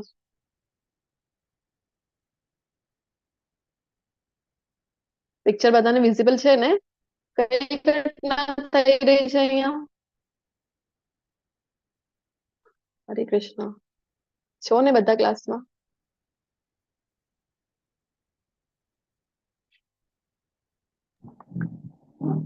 ભગવાન કૃષ્ણની સેવા પેલા અગ્ર સેવા માટે છે. શિશુપાલ હા, ગળું કાપે. શિશુપાલ એની સમક્ષ ભગવાન છે, દુર્યોધનની સમક્ષ ભગવાન છે. એ જોઈ શકે છે, જાણી શકે છે કે એ જ પૂર્ણ પુરુષોત્તમ પરમેશ્વર કૃષ્ણ છે? નથી જાણી શકતા. શું કામ? આ આસુરી ગુણો એમની અંદર છે. તો કેમ જાણી શકશે કે આ જ કૃષ્ણ છે? ને અપરાધ કરે છે, અંતે શું પરિણામ આવે છે? ઈર્ષ્યા કરે છે ને ભગવાનની, અને અપરાધ કરતો જાય છે. અંતે શું થાય છે? તો એનો વધ છે એ ભગવાન કરી દે છે. હે કુંતી પુત્ર, આવા મનુષ્યો આસુરી યોનિમાં વારંવાર જન્મ ગ્રહણ કરીને ક્યારેય અમારા સુધી પહોંચી શકતા નથી. આપણે ત્યાં આસુરી ગુણો છે તો શું થયું? આનું પરિણામ શું થાય છે એ અહીંયા આ શ્લોકમાં ભગવાન જણાવી રહ્યા છે. આસુરી ગુણો ડેવલપ કરેલા છે તો વારંવાર શું થાય? જન્મ અને મૃત્યુના ચક્રમાં તો થાય છે, પરંતુ આસુરી યોનિમાં વારંવાર જન્મ થાય ને બીજો સૌથી જે એનો દુષ્પરિણામ છે એ કયું છે? તો કૃષ્ણ સુધી ક્યારે પણ પહોંચી શકતા નથી. તેઓ ક્રમશઃ અત્યંત અધમ જીવનની ગતિને પામી છે. તો 3 નરકના દ્વાર અહીંયા ભગવાન જણાવી રહ્યા છે. કયા કયા છે? તો આ નરકના 3 દ્વાર છે. કામ, ક્રોધ અને લોભ. દરેક ક્ષણા મનુષ્ય તેમનો ત્યાગ કરવો જોઈએ, કારણ કે તેમનાથી આત્માનું પતન થાય છે. આ ત્રણેય આપણા અંદર જો ભરી ભરીને રહેલા છે તો ક્યાં દોડી જશે આપણને? આ નરકની તરફ. કન્ફર્મ ટિકિટ આપણને અપાવી દેશે. એવું નહીં કે વેટિંગ આરએસી, નહીં, કન્ફર્મ ટિકિટ મળી જશે. ક્યાં નહીં? નરકની. તો કામ, ક્રોધ અને લોભ આપણી અંદર હોય. તો હવે અહીંયા જે કૌરવો હતા એમનું બતાવેલું છે કે એ ત્રણેય વસ્તુ એમનામાં હતી. કારણ કે જો ભાભી એટલે કે માતા સમાન હોય છે, એમનું ચીરહરણ કર્યું. દ્રૌપદી તરફ જે વાસના હતી, પાંડવો પ્રત્યે ગુસ્સો હતો એમને ખૂબ જ, અને હસ્તિનાપુરનો જે રાજ્ય હતો એની તરફ લોભ હતો. તો ત્રણેય નરકના દ્વાર એમની પાસે હતા, જેના લીધે પતન થયું. તો 4 મનુષ્યની ખામીઓ છે એ આપણને જણાવે છે શ્રીલ રૂપ ગોસ્વામી ઉપદેશામૃત. કઈ કઈ છે? તો કહે છે કે એક તો ભૂલો કરવી. તો ભૂલો, મનુષ્ય છે ને એ સતત ભૂલો કરે છે. પછી ભ્રમિત થાય છે, કોઈ પણ વસ્તુથી ભ્રમણામાં જીવન જીવતો છે, ઇલ્યુઝન કહેવાય ને, તો ભ્રમણામાં જીવન જીવિત કરતો હોય છે. અને અપૂર્ણ ઇન્દ્રિયો, છેતરવાની વૃત્તિ. છેતરવાની વૃત્તિ હોય છે બધા મનુષ્યમાં. અને અપૂર્ણ ઇન્દ્રિયો કેવી રીતે? આપણને એમ થાય કે આપણી પાસે તો આંખો છે, ઇન્દ્રિયો તો પૂર્ણ છે, પરંતુ એ જ આંખો સાથે આપણે એક બંધ રૂમમાં બેસાડી દેવામાં આવેલું છે, જ્યાં લાઇટ પણ નથી, કાંઈ નથી, બધી જ વસ્તુઓ છે, અને અંધારું કરી દેવામાં આવેલું છે. તો આપણે કોઈ વસ્તુને જોઈ શકાય છે? નથી જોઈ શકતા. શું કામ? આંખો તો એ સમય પણ છે આપણી પાસે, પરંતુ અપૂર્ણ છે ઇન્દ્રિયો. કારણ કે કોઈ ઓબ્જેક્ટ ઉપર જ્યારે લાઇટ પડે છે તો જ આપણને એ વિઝિબલ થાય છે. એવી આપણી ઇન્દ્રિયો છે. તો આ મનુષ્ય જીવનની ખામીઓ છે. તો સતયુગ જયારે હતું ને એ સમય કેવું હતું? આ દૈવી અને આસુરીની વાત કરી રહ્યા છે. તો એ સમય અલગ અલગ ગ્રહો ઉપર રહેતા હતા. ધારો કે આ અસુર એટલે કે હિરણ્યાક્ષ જયારે પૃથ્વીનો ને લઈને રસાતલમાં જતો રહે છે ને, રસાતલમાં એને ડુબાડી દેવા. તો હિરણ્યાક્ષ હતું એ અલગ ગ્રહથી હતું, ગ્રહ જ અલગ હતો એનો, નિમ્ન લોકોમાં રસાતલમાં છે. અને વરાહ અવતારમાં જયારે ભગવાન આવી રહ્યા છે બ્રહ્માજીથી જયારે પ્રકટ થઈને, તો એ વરાહ અવતાર ક્યાંથી આવ્યા છે? તો એ બ્રહ્માજીના સત્યલોકથી આવ્યા છે. એટલે કે ગ્રહ જ અલગ અલગ હતા બંનેના. ઠીક છે. પછી આવ્યું ત્રેતાયુગ. તો આ જે ડિસ્ટન્સ છે ને ક્રમશઃ ઓછું ઓછું ઓછું ઓછું થતું જાય છે. ત્રેતાયુગ આવ્યો તો પ્રભુ શ્રી રામ, આવતીકાલે જે આપણે વાત કરી કે એમનો પ્રાકટ્ય દિવસ છે. પ્રભુ શ્રી રામ જયારે આવ્યા તો એક દેશમાં આવી ગયા, એક ગ્રહ ઉપર આવી ગયા. બંને અત્યાર સુધી ગ્રહો અલગ અલગ હતા, હવે એક ગ્રહમાં આવી ગયા. પ્રભુ શ્રી રામ હતા ભારતમાં અને રાવણ હતો લંકા. એટલે દેશ જુદા જુદા છે, પરંતુ ગ્રહ એક જ છે. પછી આવ્યો દ્વાપર યુગ. તો ડિસ્ટન્સ હજી ઓછું થઈ ગયું, એક જ પરિવારમાં આવી ગયા આસુરી કૌરવો અને દૈવી ગુણો એટલે કે પાંડવો. અને અત્યારે આપણે કયા યુગમાં છીએ? કલયુગ. કળિયુગમાં. તો આ ડિસ્ટન્સ છે એ હજી પણ ઓછું થઈ ગયું છે, અને એક જ વ્યક્તિની અંદર જ બંને ગુણો આવી ગયા છે. એક જ વ્યક્તિની અંદર, એક જ અમુક સમયમાં ખૂબ ખુશ છે, દૈવી ગુણમાં અવસ્થિત છે, ને અમુક ક્ષણમાં તરત જ પછી એ ઉદાસ થઈ જાય છે, દુઃખી છે, કારણ કે આસુરી ગુણનો પ્રભાવ છે. તો આપણો જે રિયલ માસ્ક છે એ દૂર કરવું જરૂરી છે. આપણે કેમ થશે આ? ત્યારે આપણે ભક્તિની સેવા કરીશું તો આપણે આ આસુરી ગુણોને ઓછા કરીશું, ગ્રેજ્યુઅલી, ક્રમશઃ, ધીરે ધીરે, અને દૈવી ગુણમાં વધારો થશે. તો કોઈ આપણે જે ચર્ચા કરી કે એક જ જે યુગ પ્રમાણે ડિસ્ટન્સ વધુ હતું ને યુગ પ્રમાણે ડિસ્ટન્સ ઓછું થતા અત્યારે કલયુગમાં છે તો એક જ વ્યક્તિમાં નમ્રતા પણ જોવા મળે છે, દૈવી ગુણ, અન્યને મદદ કરવી, સહનશીલતા. એ જ વ્યક્તિમાં પછી ક્રોધ પણ જોવા મળે છે, લોભ પણ જોવા મળે છે, ઈર્ષ્યા, વાસના. તો કારણ કે ડિસ્ટન્સ ઓછું થઈને એક વ્યક્તિમાં આવી ગયા છે બંને ગુણ. તો હે કુંતી પુત્ર, જે મનુષ્યમાં આ નરકના 3 દ્વારથી બચી ગયેલો હોય છે તે આત્મ સાક્ષાત્કાર માટે કલ્યાણકારી કાર્ય કરે છે અને પછી ક્રમશઃ પરમ ગતિ એટલે ભગવાનના ધામને પ્રાપ્ત કરી શકે છે. તો આપણને કોઈ પણ જ્ઞાનની જરૂર નથી, આપણને કઈ ખબર નથી પડતી તો આપણે જઈએ છીએ કયા બાબાના શરણે? ગૂગલ બાબા કી જય જતા હોઈએ છે ને, કઈ પણ પૂછવું હોય તો ગૂગલ બાબાના શરણે જઈએ. એ ગૂગલ બાબા આપણને ક્યારે પણ કહેવાના નથી કે પૂર્ણ પુરુષોત્તમ પરમેશ્વર એ કૃષ્ણ છે. તો કોના શરણે જવું જોઈએ? શાસ્ત્રોના શરણે જવું જોઈએ. આ ગુરુ શિષ્ય પરંપરામાંથી જ્ઞાન લેવું જોઈએ તો આપણને ખબર પડશે કે પૂર્ણ પુરુષોત્તમ કોણ છે? કૃષ્ણ છે. તો જે મનુષ્ય શાસ્ત્રોના આદેશોની અવહેલના કરે છે અને પોતાની ધૂનમાં આવે તે મનસ્વી વર્તન કરે છે તે નથી સિદ્ધિ પામતો, નથી સુખ પામતો કે નથી પરમ ગતિ પામતો. શાસ્ત્રો વિશે 4થા અધ્યાયમાં પણ કીધેલું હતું કે શાસ્ત્રોમાં જે સંશય કરે છે તેને આ જ લોકમાં અહીંયા જ છે એ દુઃખનું અનુભૂતિ કરે છે, પરલોકની તો વાત જ શી કરવી. અને અહીંયા પણ કહી રહ્યા છે શાસ્ત્રોના આદેશોની અવહેલના કરવી, જે મને ફાવે એમ વર્તન કરું હું આવું, તો પછી ભગવાન કહે છે કે એ અહીંયા પણ સુખથી નથી રહી શકતો અને પછી પરમ ગતિ એટલે કે ભગવાનના ધામની તો પ્રાપ્તિ એને ક્યારે પણ થઈ શકશે નહીં. એટલે શાસ્ત્રોના શરણે જવું ખૂબ જરૂરી છે. તેથી મનુષ્ય શાસ્ત્રોના નિયમનો પરથી સમજવું જોઈએ કે શું કર્તવ્ય છે અને શું કર્તવ્ય નથી. ક્યાંથી ખબર પડશે કે આપણે માટે કયું કર્તવ્ય છે, શું કરવું જોઈએ, શું કરવું જોઈએ? આપણે જોયું કે આસુરી પ્રવૃત્તિ વાળાને ખબર નથી પડતી. શું કામ? કારણ કે શાસ્ત્રોના શરણે ગયા જ નથી. શાસ્ત્રોના શરણે જઈએ, ગુરુના શરણે જઈએ તો આપણને ખબર પડે છે કે આવા નિયમો અને નિયંત્રણો જાણીને મનુષ્ય એવી રીતે કર્મ કરવું જોઈએ કે જેથી તે ક્રમે ઉન્નતિ પામી શકે. કૃષ્ણ પોતે જયારે અહીંયા આવે છે ત્યારે એ પણ ગુરુ બનાવે છે કે નહીં? કોને ગુરુ બનાવેલા હતા? સાંદીપની ઋષિ. સાંદીપની ઋષિ. પછી જયારે રામ અવતારમાં આવ્યા કોણ હતા એમના ગુરુ? ઋષિ વશિષ્ઠ. વશિષ્ઠ ઋષિ હતા. પછી ચૈતન્ય મહાપ્રભુના રૂપમાં જયારે આવે છે કલયુગમાં ત્યારે કોણ હતા એમના ગુરુ? ભારતી હતા. ઈશ્વરપુરી. એવી રીતે પોતે જયારે આવે છે કૃષ્ણ ત્યારે એ પોતે પણ ગુરુ બનાવે છે ને, તો આપણે પણ કોના શરણે જઈશું? શાસ્ત્ર ક્યારે પણ આપણે પોતાની મેળે વાંચી લઈએ, આપણને લાગે કે ભગવદ્ ગીતા છે ને મારી પાસે પણ છે પુસ્તક, હું વાંચી લઈશ, તો આપણે ક્યારે પણ સમજી શકાશે નહીં.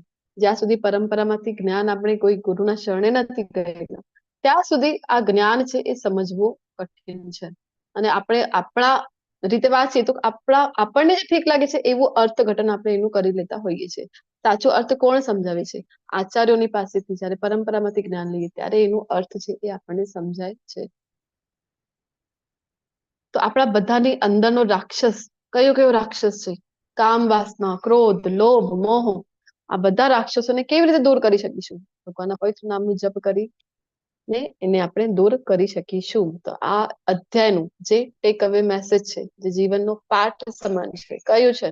તો આપણે ભગવાનના નામનું જપ કરીએ તો ધીરે ધીરે આપણે વાત કરીને એક જે ભગવાને ગુણ બતાવેલા છે એની પ્રેક્ટિસ કરવાની છે તો નહીં, આપણે ભક્તિમય સેવા કરવાની છે. તો ઓટોમેટિકલી શું થશે? ધીરે ધીરે બધા જ દૈવી ગુણો આપણી અંદર પણ ડેવલપ થશે. કયા છે ભક્તિની સેવા? તો ગુરુના શરણે જઈએ તો એ આપણને નિયમો આપે છે. 4 નિયમોનું પાલન કરવાનું છે, માળા જપ કરવાની છે, શાસ્ત્રોનું પઠન કરો, ભગવદ્ ગીતાથી શરૂઆત કરવાની છે. ભગવદ્ ગીતા વંચાઈ ગઈ, નેક્સ્ટ આવે છે શ્રીમદ ભાગવત.